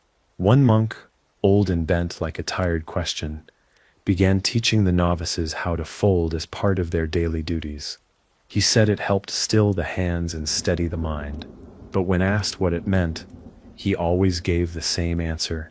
It means someone needed a way to stay when no one was listening. Some of the cloths were buried with the dead. Others were left in the fields after prayer walks, pressed under stones like offerings. None were signed. And yet every brother who folded said the same thing in time. I felt lighter afterward. In the village below the cliff, the fold became common language. A baker there, Ruin, sharp-tongued and quietly generous, began wrapping loaves in folded cloth on days when grief walked too close. You didn't ask for them, they appeared. One widow received bread stitched with, "You don't have to carry this alone." A father grieving a stillborn child found, "You kept breathing." That's enough. It wasn't therapy, it wasn't cure, but it was recognition. And recognition in places like this was more rare than rain in summer. Children began playing games with folds, trading them, folding badly and proudly. Look, they'd say, this one's for when my sister yelled at me, or this one is so no one forgets my goat. The adults smiled, said nothing, but they kept the folds, tucked them in sleeves, slipped them between floorboards. because sometimes even a childish fold was the only reminder that someone had noticed you still existed. Not every fold brought peace. In a neighboring village, after a steward whipped a man for stealing firewood in a bitter winter, someone folded cloth soaked with wine and ash and tied it to the church door. It read, "If punishment fed us, we'd be full by now." The steward tore it down, but the next morning, 3 more appeared. He stopped going to church after that. The priest, to his credit, began folding cloths himself, quiet ones, left by the fire for whoever needed them. He said they were meant for hands that no longer had the strength to ask. The fold by now had become untraceable. It no longer belonged to a region or a people or even a language. Nobles tried to claim they invented it. They folded napkins at feasts, folded letters with crests, folded maps before sending soldiers off to war. But their folds were sterile, decorative. They missed the point. Because the real fold, the true, humble, stubborn fold, wasn't meant to impress. It was meant to carry, to say what mouths couldn't, to stitch back the seams torn by time, taxes, or grief. And in this, the serfs had always been miles ahead. Their folds were never meant for display. They were kept in pockets, passed under tables, placed under pillows, and every one of them, in its own way, whispered the same thing. You can bend me, but you will not break me. You can claim my labor, but not my legacy. I am here, still, and that, more than anything, more than land or coin or parchment, was the right they had fought for, folded for, passed on. In a wide valley hemmed by mountains too jagged for conquest and fields too narrow for cavalry, the folds took on a new form, not in cloth, not in parchment, in earth. The villagers there, stonecutters, weavers and beekeepers with more scars than coins, began marking the corners of their homes with pressed soil, packed into shapes passed down like family names. 4 creases, shallow, a square, sometimes tilted, sometimes perfect. This is our fold, they said, not to carry but to walk on. When strangers asked why, they just replied, because some things are only safe when stepped on. No one could prove where the tradition started. Maybe it was born from the fold's earlier days, when cloth ran out and memory had to make do. Or maybe it was new, a shape that had waited in the hills until enough grief gathered to give it purpose. Either way, the message remained unchanged. When you entered a home, you passed over the fold. You pressed it with your foot. You acknowledged what had been carried before you. And if you visited often enough, you were asked to help pack a new one for someone else. In one household, a boy was born too soon. He didn't live long. No priest came, no bell was rung, but the family gathered and pressed a fold into the garden soil. 4 corners, 1 silence. And for months after, neighbors stepped around that spot with care, not superstition, respect. Because the fold had come to mean, we remember so you don't have to hold it alone. Further east, a town near the salt plains kept the fold in paper, but not written paper. Torn, colored, dyed with berries or boiled herbs. They folded in pairs, 2 people, 1 cloth, no matter how small. It became the town's answer to disagreement, not arguing, folding. When tensions rose over water, over marriage, over trade, they folded instead of shouting. It didn't fix everything, but it kept people at the table. Because folding required attention. Folding meant you still cared about the shape of things. A noble visiting once mocked the practice, saying, "If folding solved conflict, I'd fold my taxes into a dove and be done with them." He laughed. No one else did. That evening, someone left a folded square at his bedside table. It read, "Folding doesn't erase debt. It just reminds us who paid it." He left the next morning, quietly, paid in full. Elsewhere, in the ruins of a manor abandoned after a rebellion no one remembered clearly, someone had begun folding flowers, not into cloth, into the petals themselves, tulips mostly, soft, fragile symbols bent into tighter spirals than nature intended, left at windowsills, left on stones, left inside baskets where they would wilt quickly, but never go unnoticed. One woman, widowed twice and left childless by plague, folded a tulip every week for those who never got a grave. Her garden was the brightest in the village. Some whispered she was speaking to ghosts. Others said she just needed the silence to answer back. And throughout all of it, the paper, the petals, the pressed soil, the fold continued to do what it had always done. Turn the invisible into something tangible. The fold didn't demand recognition. It created it. It didn't claim space with noise. It shaped it with presence. And for serfs, for villagers, for those written out of the record books but never out of each other's memory, that was the right most worth defending. Not freedom in the way kings imagined it, but the right to name a moment, to shape sorrow, to leave something behind and say, this mattered, we mattered. Even when the world forgot to ask. There was a road, not a great road, not one built by Roman hands or walked by armies, but a trade path worn thin by generations of footsteps and wheels and unspoken agreements. Along this road, people had begun leaving folded cloths tied to the branches of trees. Just one per tree, always the same knot. Some said they were offerings. Others said warnings. The truth, of course, was more complicated. They were markers, a way for travelers to say, someone passed here, someone endured. One such tree bore a cloth that had been replaced more times than anyone could count. It always appeared just after it vanished. Wind took it, rain soaked it, birds picked at the thread. But each time someone restored it without asking, without credit. Once, a merchant tried to hang a sign over it, safe route, endorsed by Lord Halen. It lasted a day. The cloth returned. The sign did not. No one saw who removed it. They didn't need to. A boy named Darn once asked his grandmother why the cloths were always hung low, waist height within reach. She said, because they're not made to impress. They're made to be touched. And touch, in a time when most people weren't allowed to shape the world around them, mattered more than almost anything. It meant you are still allowed to affect something, even this. Some people folded as they walked, without ceremony, without speech. They'd tear the hem from their tunic. They'd pull a string from a sack. They'd pause, press a crease, tie it to a fence post, and continue on, like leaving breadcrumbs for dignity, like proof that their journey wasn't invisible. And others who passed would stop, press 2 fingers to the fold and move on. No prayer, just a moment. Just you mattered here. I see you even if I don't know you. In one mountain town, a traveler arrived during harvest. He spoke little, walked slowly, and folded constantly. Any scrap he found. He'd been through 3 famines, 2 wars, and 1 betrayal that hollowed his voice into something too thin for argument.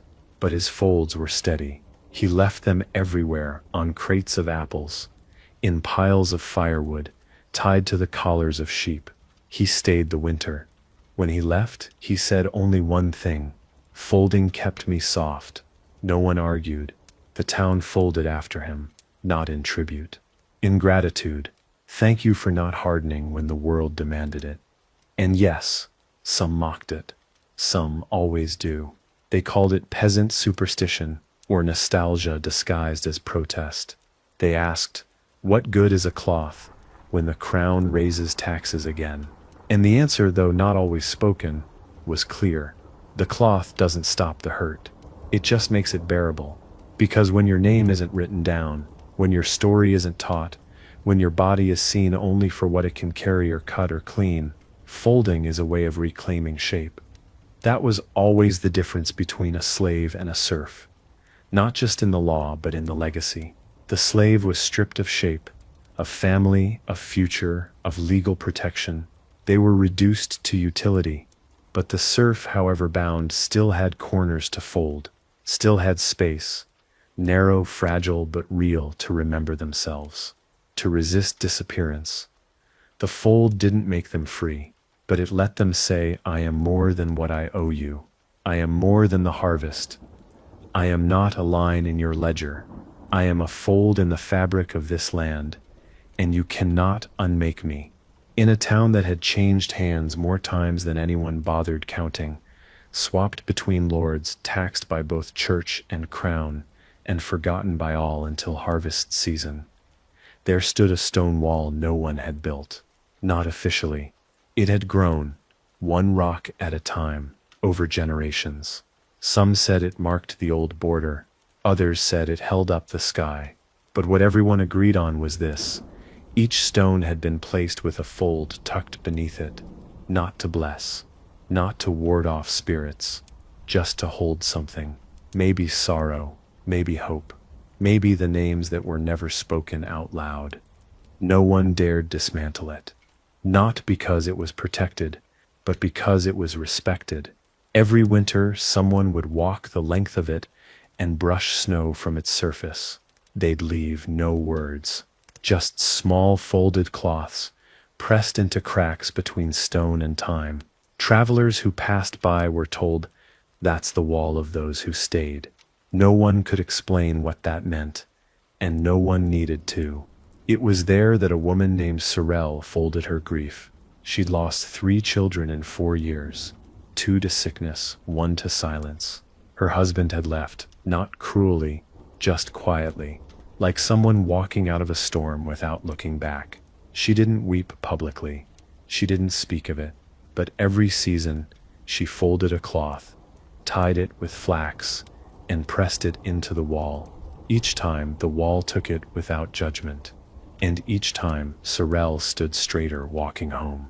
It didn't make her lighter, but it gave the weight somewhere to go. One year, someone tried to build beside the wall. A merchant from the city said he wanted to build a granary. No use letting old stones rot when we could store grain, he'd said. Practical, profitable, unwelcome. The villagers didn't argue. They just folded. Every doorway bore a cloth that week. Every window, every gate. No slogans, just shape. The message wasn't resistance. It was remembering. And the merchant, seeing it, paused. Asked, "What is this?" The baker said.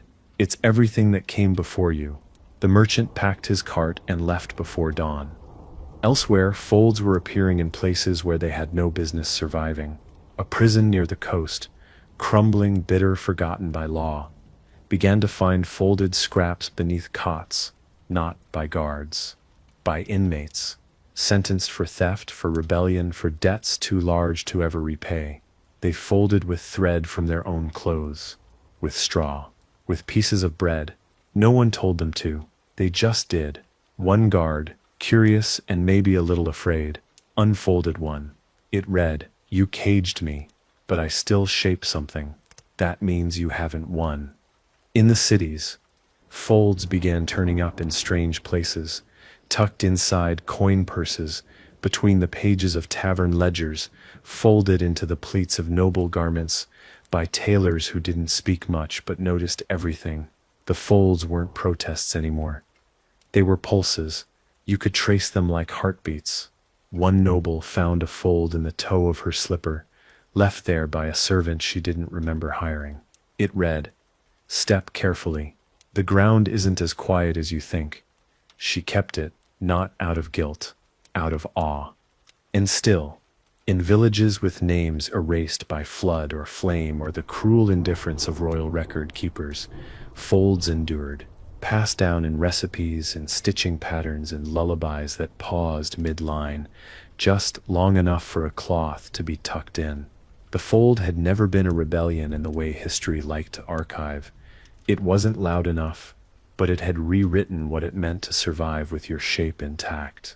And every serf who folded, every hand that creased the corners of something soft and said, "This is mine and it's staying," had practiced a kind of freedom their masters never even saw coming. There was a village pressed into the crook of 2 hills where the sun lingered longer in the evenings, and the wind never stopped carrying other people's words. There, the fold became prophecy. Not because it foretold the future, but because it refused to let the past die unnoticed. Every child in the village was given their first cloth before they could speak. Not to wear, to keep. Folded once, no message. When they turned 10, the cloth was unfolded. And inside, somehow, always was exactly what they needed to hear. You're not too quiet. You belong, even if you don't know why yet. You don't owe anyone your softness unless they've earned it. Of course, the cloths weren't magical. They were folded by parents, elders, neighbors. But the magic came from attention, from knowing a child well enough to see the struggle forming before they had words to name it. One boy, pale and unsure, found, "You don't need to fight like your father did. You get to stay kind," he cried, folded it again, and kept it under his pillow until the day he left for the city. Not everyone understood. A traveling tutor, brought in by the mayor to civilize the local dialect, scoffed when he found a folded cloth on the lectern. It read, "You're not teaching, you're performing." He dismissed it as nonsense. But 3 students never came back to class, and the mayor, a week later, quietly asked if the tutor might shorten his stay. Beyond that village, along the riverbanks where mud swallowed boots and stories lingered longer than footprints, a ferryman kept a book of folds, not paper, just memory. He never wrote anything down, but for every person he rode across, he made a mental note of what they carried. Some wept, some hummed, some were silent in a way that felt too heavy to last. For those he left folds, tucked under a rock near the dock, slipped into their hand with the coin, folded in rope, soaked in brine. One woman unfolded hers mid-crossing. It said, "The water won't take what you don't give it," she cried the rest of the way across. But she left with both feet under her. In lands once ruled by families whose names now sat dusty and irrelevant in crumbling archives, the fold became ritual in other forms. A weaver in the foothills embroidered a folded edge into every shawl she sold, always on the inside where it touched the skin. When asked why, she said, "Because most people forget that comfort is a kind of protest too." She didn't sign them. She didn't charge extra, but her shawls lasted longer, wore softer, were passed down with the same reverence as folded cloths themselves. Even in courts, yes, even there, the fold found its way in. A clerk, low-ranking and painfully observant, began adding a fold in the corner of every notice about new tithes. Just a crease, subtle, but it spread. Other clerks mimicked it. Soon every decree bore that fold, and villagers began to notice. Folded corners meant unfair law. Unfolded meant safe passage. It wasn't planned, it wasn't official, but it worked. Like a whispered warning passed through generations of tired hands. By this point, the question had grown tired too. Did medieval serfs really have rights? And the answer, folded into thousands of moments like these, was this. Maybe not the kind scribes bothered writing down, but yes, absolutely. Because the right to endure is a right. The right to remember each other is a right. The right to fold what hurt into something that holds shape, that's more powerful than any seal on a scroll. Because seals break, cloth stays. Especially when it's carried in hands that know how to keep folding, even when no one is watching. Far to the north, in a settlement carved from stone and wind and centuries of endurance, the folds were made from wool, heavy, coarse, thick enough to hold warmth and meaning at once. The winters there were long and wordless. Days passed without conversation, and no one took offense. That was just how the cold worked. But in that silence, the fold said everything. A woolen square left on your windowsill meant someone was grieving. One tucked into your coat. You are being watched over, whether you asked for it or not. One laid on a stool beside the hearth. You don't need to speak, just sit. These weren't decorative. They weren't soft or pretty. They were survival stitched into habit. If someone in the village hadn't folded for more than a week, others would notice. They'd check in, not by knocking, not with words. They'd just leave a fold. One man, Tiern, whose hands had turned too stiff to weave anymore, hadn't left his home for days. A cloth showed up outside his door, then three, then a basket of wool. He wept the next morning, folded something the size of a thumb and left it on the well. It said, "I heard you," that was enough. Meanwhile, in a town built around salt where people scraped the earth clean to find value, no king ever thanked them for cloth was rare. But the fold still found a way. People folded paper, yes, but also bark. Thin strips of hide, leaves even. And the messages weren't always soft. One woman fined for letting her daughter marry a shoemaker without approval from the Lord's steward, folded a strip of calfskin and nailed it to the manor's gate. It read, "You can bless a union, but you cannot undo love." It was removed, of course, but the marriage stood. In cities now grown too loud to hear anything not shouted, folds began to appear on thresholds, not homes, workplaces, stables, kitchens, inns. A cook who refused to strike an apprentice left a fold at the owner's door. Correction is not cruelty. A messenger left a fold on his own satchel after being scolded for delivering news too slowly. Speed is not loyalty. They weren't confrontations, they were corrections.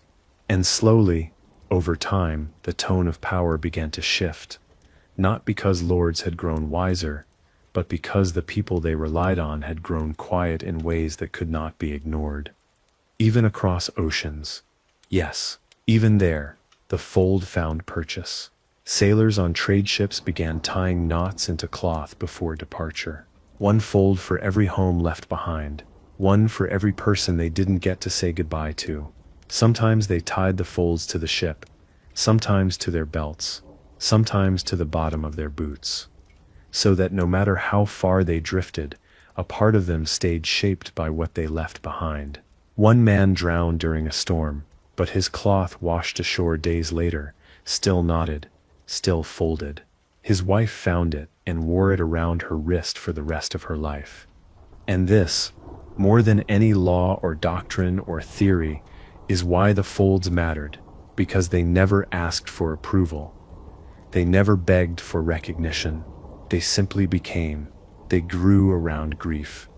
They shaped survival. They turned absence into acknowledgement. And no matter how many laws were passed, how many taxes invented, how many lords came and went with banners and borrowed authority, none of them ever found a way to undo what was folded. By now, the folds had passed beyond being a reminder of serfdom. They had become a living archive of everything that survived despite it, and every time a cloth was placed gently on a doorframe or pressed between two hands during a hard goodbye, it told the same story, not of rebellion, not of victory, but of endurance. The kind that doesn't need celebration, just another pair of hands willing to carry it forward. In a forgotten bend of road, near a village that no longer had a name but still had neighbors, there was a bench carved from old timber, half splinter, half patience. No plaque, no dedication, just a single folded cloth beneath it, kept dry under a slanted stone. People sat there without asking why. Travelers, elders, children carrying baskets too heavy for their backs. They sat and felt something settle, something unspoken pressing gently against their ribs, as if the silence beneath the wood said, "You are part of something older than exhaustion." The folds there changed with the seasons. In winter they were thick, stitched with wool, sometimes wrapped around sticks, so the wind wouldn't carry them off. In spring they were small and soft, tucked into crevices between stone and lichen. In summer, a woman named Bry folded leaves instead of cloth, each one etched with ash and wrapped in thread, pulled from her own sleeve. No one paid her, she didn't explain. "Some things you fold because if you don't, they unfold you," she once said. People believed her. They had to. She'd lost 4 children and still smiled like the sun owed her nothing. Down the hill, a new lord had taken the manor.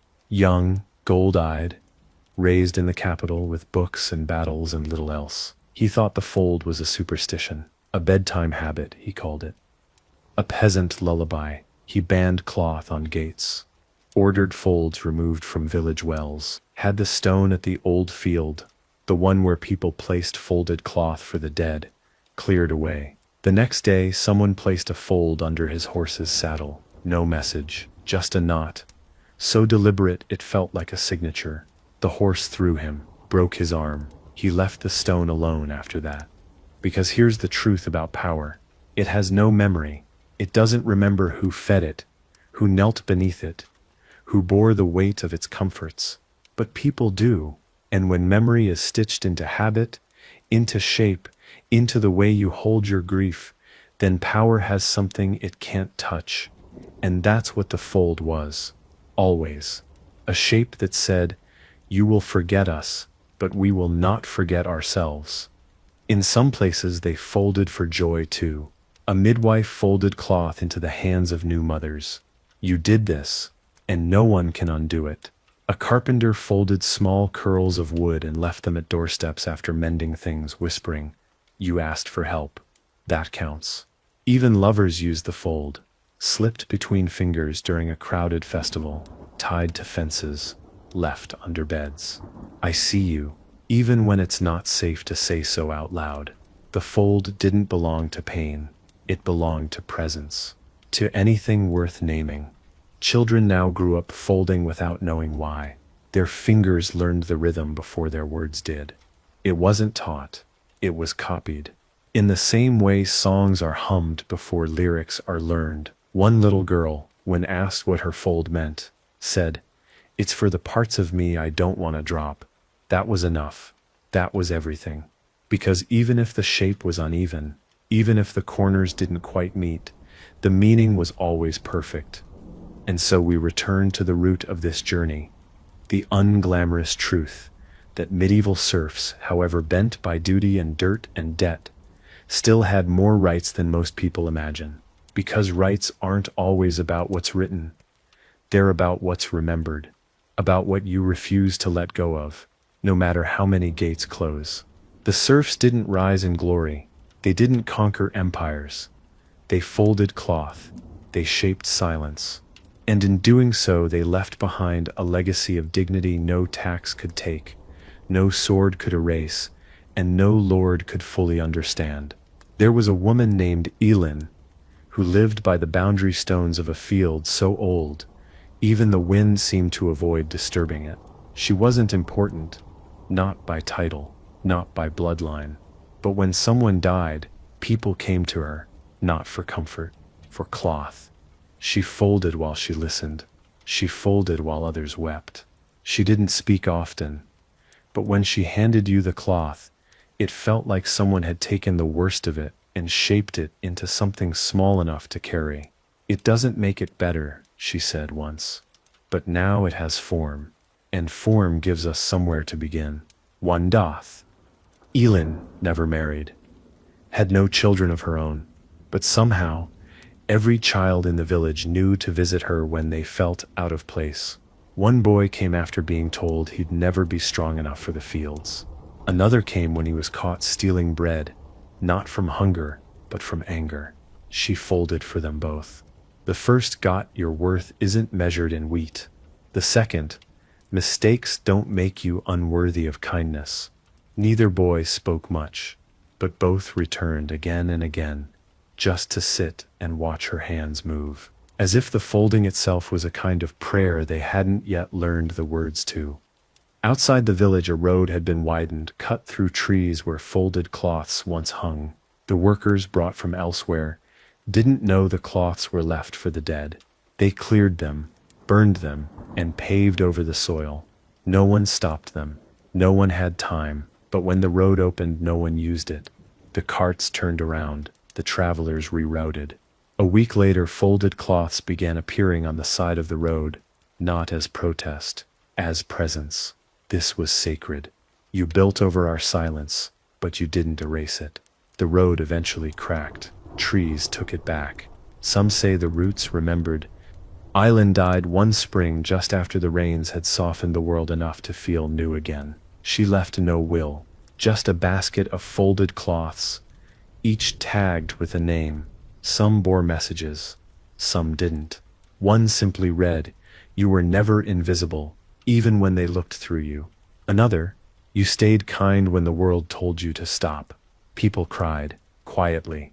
No wailing, just the soft noise of being seen by someone who no longer needed to see them. They buried her with cloth, not flowers, folded squares from every home, some old, some made that morning with trembling hands. And when the grave was filled, they didn't mark it with stone. They built a bench, much like the one she used to sit on, and beneath it, folded into the frame, they placed one final cloth. It read, "Fold for those who folded for you." And that became the custom. Every time someone folded now, they whispered her name, not as worship, as gratitude.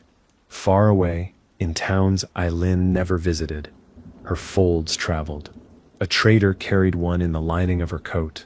A weaver stitched one into the border of a tapestry that would hang in a baron's hall, never to be explained. A mason, who'd never met her but heard her story, placed a folded scrap of linen into the corner of a new chapel wall, not for sanctity, for truth. "She folded so we wouldn't disappear," he said. "I'll fold so her silence stays loud enough to hold us all."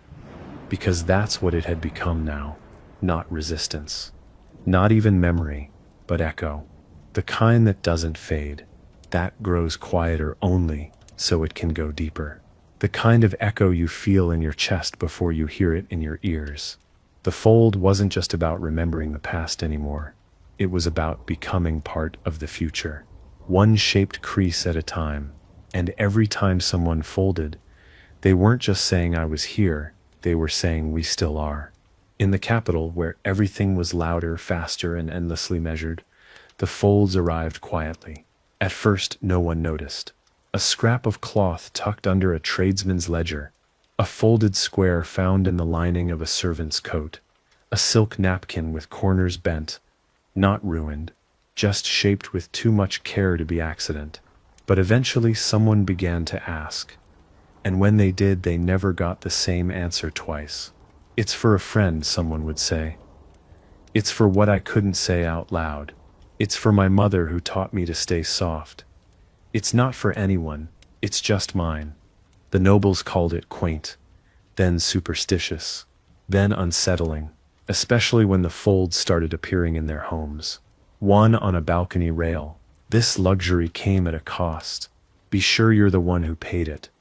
One on a glove. Your servants carry more than trays. They tried banning it, but how do you outlaw the act of shaping cloth? They threatened tailors. They burned a pile of folded linens in one of the public squares. The next day, that same square was lined with 100 new folds, each one silent, each one deliberate, a message louder than any riot. In one of the city's orphanages, the children began folding without instruction. They'd tear bits of their worn clothing, fold with tiny fingers, leave the shapes beside their beds, or in corners where no adult would look. One child, no more than 6, tied a folded square to a doll's wrist and said, "Now she won't be taken again." When asked where she learned to do that, she shrugged. "I just knew," because by now the fold wasn't being taught, it was being remembered, as if the soul somewhere deep and silent carried the shape through generations like a pulse. In the kitchens of great halls, cooks folded towels a certain way after losing one of their own to hunger. Ironically, in a house filled with food, they didn't strike, they didn't protest. They folded, stacked pans in 4s, rolled bread, dough into perfect squares, left folded parchment notes where only those who knew would find them. "She should not have gone to bed empty." That's all it said. But it stayed pinned on the pantry door for months, even after the steward changed, even after everyone who had known her had moved on. The fold also found its way into celebration. In villages that had once folded only for mourning or warning, they began folding for weddings, for births, for the rare moment when joy felt louder than fear. Cloths embroidered with laughter, corners tied with wild flowers, one fold placed in a lover's palm that read, This is not a promise. It's a choice I'll keep making. It wasn't just about pain anymore. It was about keeping the shape of something good, even when the world tried to crumple it. At the edge of one river, a bridge had been built by conscripted hands, paid in coin, never delivered. Years later, someone returned and folded cloth for each of the names still remembered. 32 folds. No names stitched. Just initials. Just presence. Just presence. Travelers passing by were told to leave a fold of their own if they'd ever been cheated, overworked, ignored. The posts of the bridge were soon covered. Not graffiti, not vandalism, just folds. As if the weight of forgotten labor had finally found a way to rise without a word. And so the folds kept moving, past borders, past language, past the reach of anyone who tried to claim them, because they weren't owned. They were made, in kitchens, in fields, on battlefields, under blankets, behind locked doors, and each one said the same thing in a different tongue. You are allowed to shape this pain. You are allowed to hold this memory. You are allowed to exist as more than what they named you. The serfs had started it, but by now everyone who'd ever been bent by a system and dared to stand anyway had picked it up and folded it into their own life. There was a village where no one lived anymore, not since the sickness, not since the fires. The land had gone back to green, and the roofs had caved in one by one. But when travelers passed by, they saw something strange. Folds, dozens of them, some tucked into the old door frames, some pinned to trees, some simply set on the ground with small stones to keep them from drifting. The wind didn't scatter them. The rain didn't ruin them. They stayed, and no one dared touch them, because even if the people were gone, the memory was folded in place. One fold was placed on a ruined windowsill, a square of black wool, heavy and coarse. It read, "We fed each other when the world forgot to." Another tucked inside the broken mouth of a clay oven. The bread was burnt, but we were not. These were not memorials in the usual sense. There were no names, no dates, no prayers, just stories folded small enough to carry even after the carriers were gone. A man named Elric came through with his daughter. She asked why the cloths hadn't been stolen. Because grief, he said, is sacred when you can still feel it. She nodded. The next morning she folded a cloth of her own and left it on the path. She didn't write anything. She didn't need to. The fold itself said, "I saw you, and I will tell someone you were here." Back in the cities, folds were now part of daily life. Not official, not sanctioned, but constant. Workers folded after long shifts. Shopkeepers folded to mark a quiet success. A young man folded a ribbon after kissing someone for the first time and hid it inside his boot. A widow folded a cloth and tied it around her wrist during her first market day alone. No one asked what it meant. Everyone already knew, I am still here, changed, but here. Folding became part of how people handled the unbearable. A failed harvest, a betrayal, a miscarriage, a fear you couldn't name. People folded instead of breaking, and every time the act itself said, "This will not disappear just because I'm quiet about it." That mattered more than anyone ever admitted, because in the world that birthed the fold, where people were counted like cattle and taxed like dirt, surviving wasn't the miracle. Holding on to your shape was. And maybe that's why it endured, because you didn't need parchment to fold. You didn't need a voice. You didn't need permission. All you needed was a corner, and the belief that your life, your pain, your joy, your small moment of defiance deserved form, deserved to stay. No matter who forgot you, no matter what the law said, the serfs may not have had the power to write their stories in books, but they wrote them into fabric, into motion, into tradition, and in doing so they gave us something history could never truly erase. So if you pass by a cloth, folded and left without fanfare, don't unfold it, don't explain it. Just know someone lived here, someone stayed, someone mattered, even if no one wrote it down. And if you have something too heavy to carry, something no one else seems to see, maybe fold it quietly, carefully. Not to make it go away, but to give it shape. Because the fold, after all these years, is still the softest, strongest way of saying, I am still here.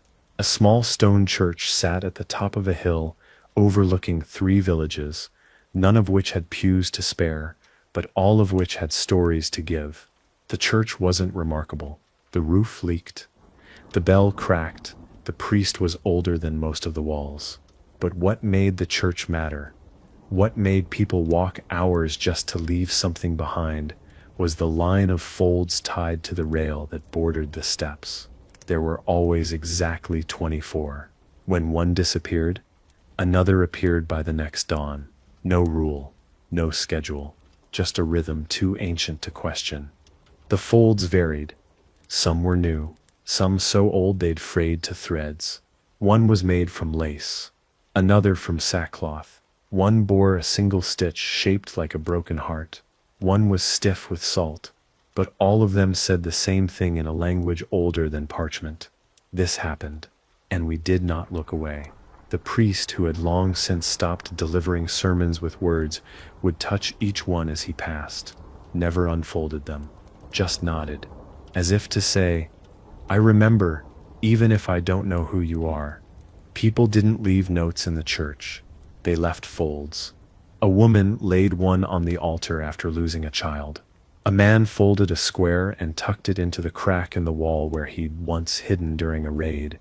A child left one tied around a loaf of bread as thanks for kindness shown when it was cold, and their mother hadn't eaten in 2 days. No one recorded this, but everyone remembered, and the remembering did what no law ever could.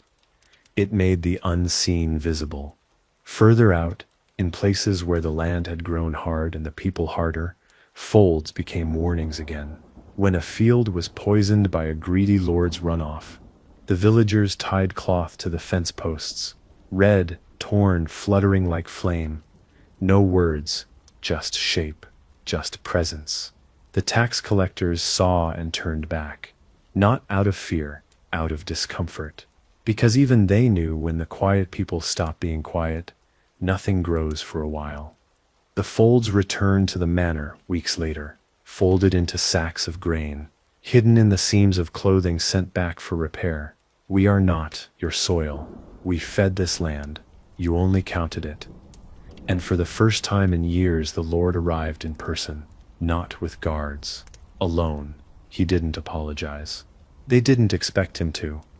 But he stepped around every fold he saw, and that, more than any words he could have offered, was the only kind of confession they needed. In distant cities, where glass replaced wood and coins replaced thanks, the fold lived on in hands that didn't even know its name. Street cleaners folded their gloves before storing them. Midwives folded towels after a long night and left them beside cradles. Factory workers in dusty corners folded scrap fabric into shapes too symmetrical to be habit. One woman, folding behind a curtain, whispered to no one, "My mother taught me this. She said it makes grief wait its turn." No one heard her, but the fold did. The cloth remembered. So, when we say medieval serfs had more rights than you think, we aren't speaking only about court writs and farming laws. We're speaking about the right to remain shaped, to remain seen, the right to make something out of suffering and pass it on. They didn't revolt to gain power. They folded to stay human. And now, centuries later, every time someone takes what hurts and gives it form, they are continuing that lineage. They are proving that legacy is not about who conquered but who endured and refused to disappear. In a far western village where the sea reached in and dragged half the year with it, the wind carried salt and silence in equal parts.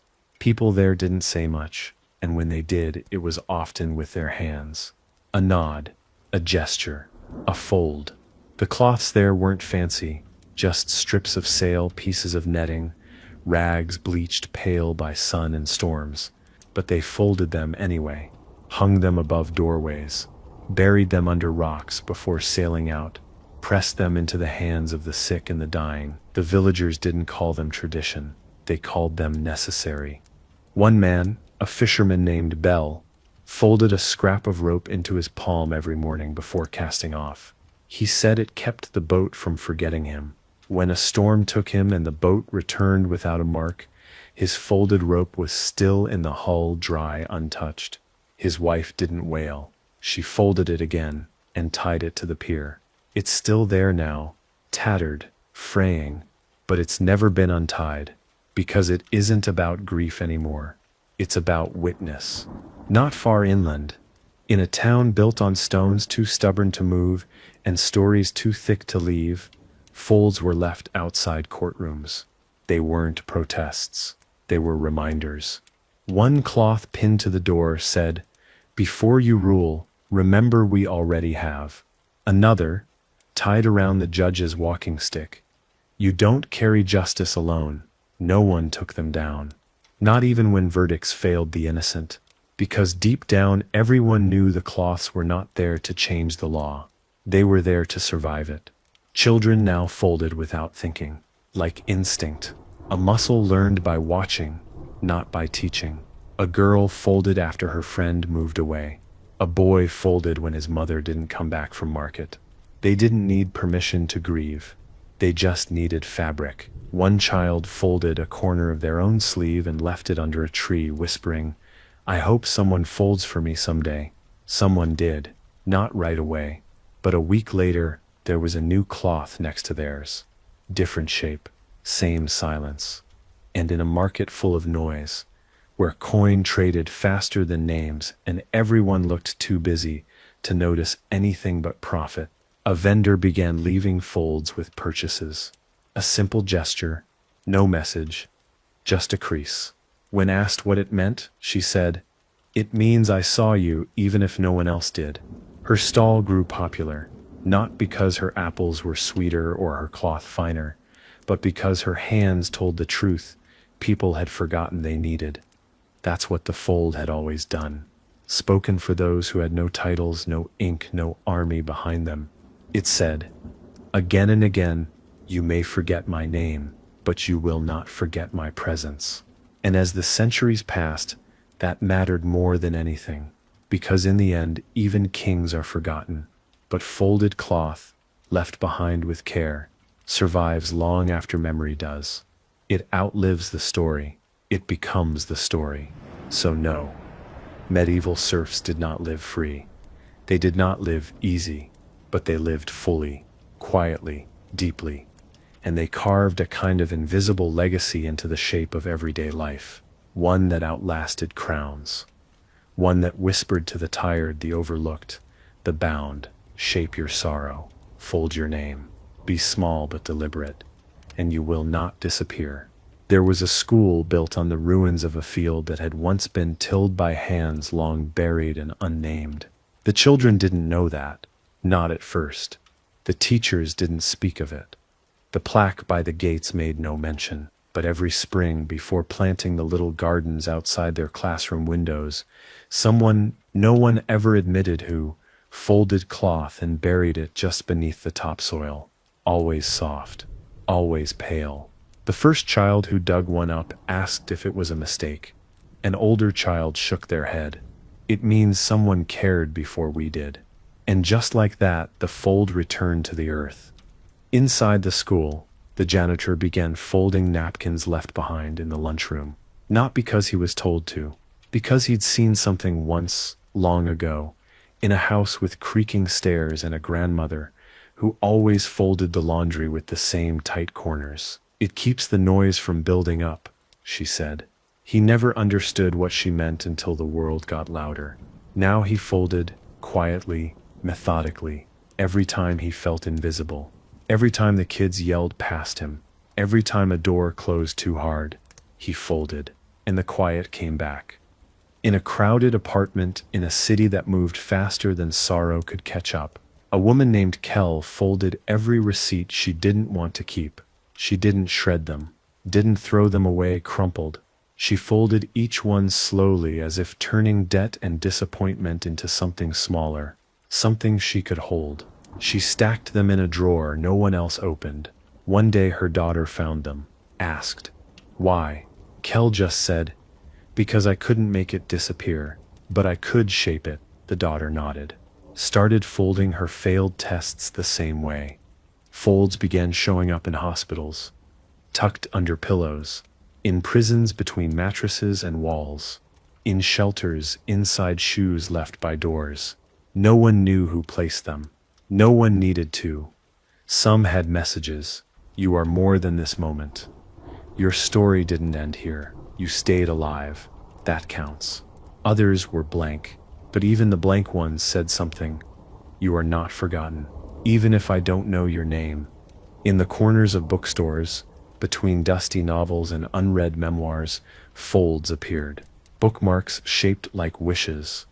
Corners bent with care. A note left in the back of a second-hand novel. This helped me once. I hope it helps you too. A barista found it during a break. Cried for reasons she couldn't explain. Folded the note again and left it in a different book. This is how the fold moves now. Not in history books or footnotes, but between strangers, quiet, incomplete, alive. And if you're listening to this, wherever you are, maybe curled up in bed, maybe on a long drive, maybe cleaning a quiet room while your mind drifts, you're part of this too. You've carried something heavy. You've stayed through days that tried to forget you. Maybe no one gave you a cloth. Maybe no one taught you how to fold. But if you've ever taken a deep breath instead of breaking, ever shaped silence into kindness, ever held yourself with care when the world refused to, then you've already folded. You just didn't know it yet. So now, maybe you will. Maybe you'll find a scrap of something and crease it. For no one. For everyone. For the tired part of you that keeps standing anyway. The fold isn't magic, but it is real. And it has outlasted everything that was supposed to erase it. Because folds don't disappear. They just wait. Softly, patiently. Until someone new picks them up and carries the story forward. Somewhere between yesterday and tomorrow, in a house that didn't belong to history but somehow carried its dust, a man named Tom folded a cloth he found in a drawer he hadn't opened in years. It wasn't clean, it wasn't whole, but it was there, tucked between old photos and the kinds of receipts no one ever intends to keep. He didn't remember where it came from. He didn't remember folding it. But when he held it in his hands, something inside him stopped unraveling. He didn't cry. He didn't speak. He just folded it again, tighter this time, and breathed. In another part of the world, a girl who had never heard the word surf sat at a kitchen table folding gum wrappers into stars. She wasn't thinking about peasants. She wasn't thinking about tradition. She was thinking about how to hold still in a world that kept demanding she move. Each fold calmed her. Each crease said, "You are allowed to stay here right now." Her mother didn't understand it, but one day she began folding them too. Together they made a pile. It didn't solve anything, but it changed something. Back in a village, yes, one of the old ones, the kind that remembers what it's not supposed to. A group of teenagers started folding again. They didn't call it history. They didn't speak of resistance. They folded because one of them had lost someone, and no one knew what to say, so they folded. They left cloths on windowsills, tied them to fence posts, and when someone finally asked, "Why are you doing this?" they just said, "It helps." The question stopped being asked. The old stories are still whispered in some corners. The story of Tolan, who stood without standing out, of Miral, whose folds were straighter than most swords, of Rona, who buried grief and pulled back cloth. They are names wrapped in shapes now, more fold than fact. And that's how they remain, not as saints, not as symbols, just as people who endured without being erased, who folded when everything else tried to unfold them, who made something soft out of something heavy. And the world, still heavy as ever, needs this, needs people who remember how to hold shape in quiet ways, who don't wait for applause to speak gently, who know that survival is more than making it through, it's making something from it, even something small, especially something small, a folded napkin, A note passed between strangers, a thread tied to a park bench, a cloth left where someone once hurt and never got to say so. Because now we understand the fold for what it truly is. It's not decoration, it's not resistance, it's not even memory, not really. It's permission to carry what you must, to release what you can't, to mark a moment as yours when the world keeps skipping pages. Every fold says, this matters, even if no one else sees it. And that truth has more weight than any crown that ever called itself eternal. So fold something today. Even if it's small, even if you're not sure what it means. Maybe for someone else, maybe for yourself.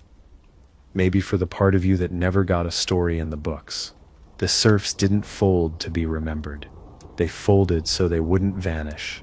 And somehow, all this time later, you're still holding that thread. In the quiet hours before dawn, before the carts start creaking and the streets fill with motion, there is a moment, a single breath wide enough for remembering. It's in this space that the fold has always lived, not in the noise, in the pause before it, the space where the world resets its weight, and those who carry too much have a chance to put something down, just for a second. That second matters. The fold was made for it. And maybe now you understand why this story has taken its time, why it didn't rush, why it walked beside you quietly like someone carrying a candle through a hallway with no end. Because this was never just about serfs. It was never just about medieval life. It was always about now, about you, about the ways you've held your shape in a world built to flatten you, about the days you didn't break because something inside you folded instead. There's a truth most history books won't give you. Power forgets. It forgets quickly. It forgets comfortably. But cloth remembers, and hands remember, and people like you, people who notice the quiet, remember in ways no law ever accounted for. That's why this matters. That's why the fold survived, while the castles crumbled and the names rusted off the plaques. Somewhere, someone is folding now. Not because they were told to, because something inside asked them to. Maybe they lost someone. Maybe they're afraid. Maybe they're tired and don't want to say it out loud. Maybe they just need to feel like the moment they're in deserves form, not explanation, just shape. You'll never meet them, but you'll know them, because if you're still here listening to this, breathing through it, letting it settle, you've already folded too. This is what the serfs gave us. Not rebellion, not war stories, not monuments, but this, the right to remain, to be tired and still have a shape, to be bent and still be whole, to not be forgotten because we chose not to forget ourselves. That's not just survival. That's a right so ancient, so human, even the crown couldn't write it down. So fold something today, even if it's just a thought. Fold it softly, fold it slowly. Know that it carries more than fabric. Know that when you shape what hurts, when you give breath to what might have disappeared, you're part of a legacy older than walls. You're not just remembering them, you're continuing them. The peasants, the wives, the sons who left, and the daughters who stayed, the ones who made something out of nothing and passed it forward without asking for thanks. And if you ever doubt that this matters, if you ever feel too small to matter, too late to start, remember this. Someone, centuries ago, folded cloth, with calloused fingers and no voice, and somehow it still reached you. There's something sacred about the unnoticed, about the people who held the world together without ceremony. They never made the speeches. They never signed the treaties. They just stayed through cold, through taxes, through grief that didn't fit into words. They weren't heroes. They weren't saints. They were what came before hope had a name. And when they could no longer speak, they folded. That was the sound they left behind. And maybe now you see why the folds mattered more than the flags. Because flags were waved when others were watching. Folds were made when no one was. And it's in those unseen moments that the truth of a people lives, in the kitchen, in the field, in the breath between someone saying, "I'm fine," and someone folding something instead. The folds were never a protest against history. They were a correction to it. One last village, far at the edge of a forest that once burned and then forgot why, still folds every year on the same day. No festival, no announcement, just folded cloth, left on every doorstep, always before sunrise. No one knows who folds them, or maybe everyone does, and no one says, but they wake to find them, corners tight, no words, just weight. A shape held together by hands that still believe in the power of small, precise resistance. Every house leaves theirs somewhere different, in a window, on a table, in a drawer, with someone's name carved in the wood. The cloth doesn't change the day, but it changes how the day feels, and that's enough. You could live an entire life, never knowing this story existed, never knowing that cloth once meant survival, that hands once spoke through creases, that whole lives were remembered without writing. But if you've made it here, if you've listened this long, folded into this slow unfolding, then the story found you anyway. That means something, not just about the past, about you. Because maybe you've carried something invisible. Maybe you've done the work that never got thanked. Maybe you've walked through life so quietly no one ever stopped to say they saw you, but you're still here, and you're still shaped, which means the fold has lived in you all along. Maybe you've folded grief into kindness, or silence into understanding. Maybe you've turned the rough parts of your life into corners that can hold others. If you have, then you're part of this, whether you meant to be or not. And when you think about those medieval peasants, the ones no one remembers until someone needs an example of suffering, don't remember them as broken. Remember them as folded, still shaped, still here, in the way we help, in the way we listen, in the way we don't vanish, even when we could, because that's what a fold really is. A decision not to disappear. And now, maybe you'll pass it on. Not with banners, not with shouting, just a quiet moment. A folded napkin, a stitched corner, a habit that no one taught you, but somehow you always knew the same way they did. This story ends the way all true things do, not with triumph, not with closure, but with a continuation you carry. Because the fold was never about winning, it was about withstanding, about shaping sorrow and dignity and hope so tightly they couldn't unravel, no matter how hard the world pulled. And even now, after all these words, after all these names and towns and years whispered back into breath, you still haven't heard the fold's full story. You can't, because it's not finished, because it's waiting for you. The cloth doesn't demand anything. It doesn't need to be understood to matter. You don't need to be a scholar.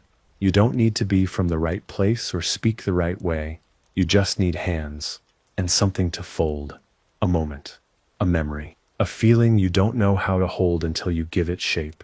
And once you do, you've joined something older than kingdoms, something stronger than records, something softer than history has ever had the courage to be. And maybe, one day, someone will find your fold. Long after your name is spoken for the last time, maybe they won't know who left it. Maybe they'll never unfold it, but they'll feel it, in the way you once felt it, and it will tell them, you are not the first to carry something hard. You are not the first to make beauty from burden. You are not alone. So fold something, for yourself, for someone else, for a version of you that didn't know how to speak yet, but always knew how to stay. Place it somewhere that matters, somewhere small, somewhere safe, and know with all the certainty of breath that you have kept something alive. The serfs folded because they had to. You fold because you choose to. That's the difference. That's the inheritance.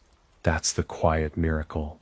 You are free to forget this, of course, but if you remember, if you ever pause in the middle of a day too heavy for words and shape something anyway, then you'll know the fold found you, and it never left. And if you found this story helped you rest, helped you remember, helped you feel something soft in a world too loud to hear you most days, then maybe leave a comment below. Let me know where you're listening from, what time it is, whether the fold is new to you or something you've been carrying longer than you realized. And if this kind of story holds you gently, I hope you'll subscribe, not because I'm asking for numbers, because I want you to know there's more where this came from, more stories for quiet nights, for still hearts, for people like you.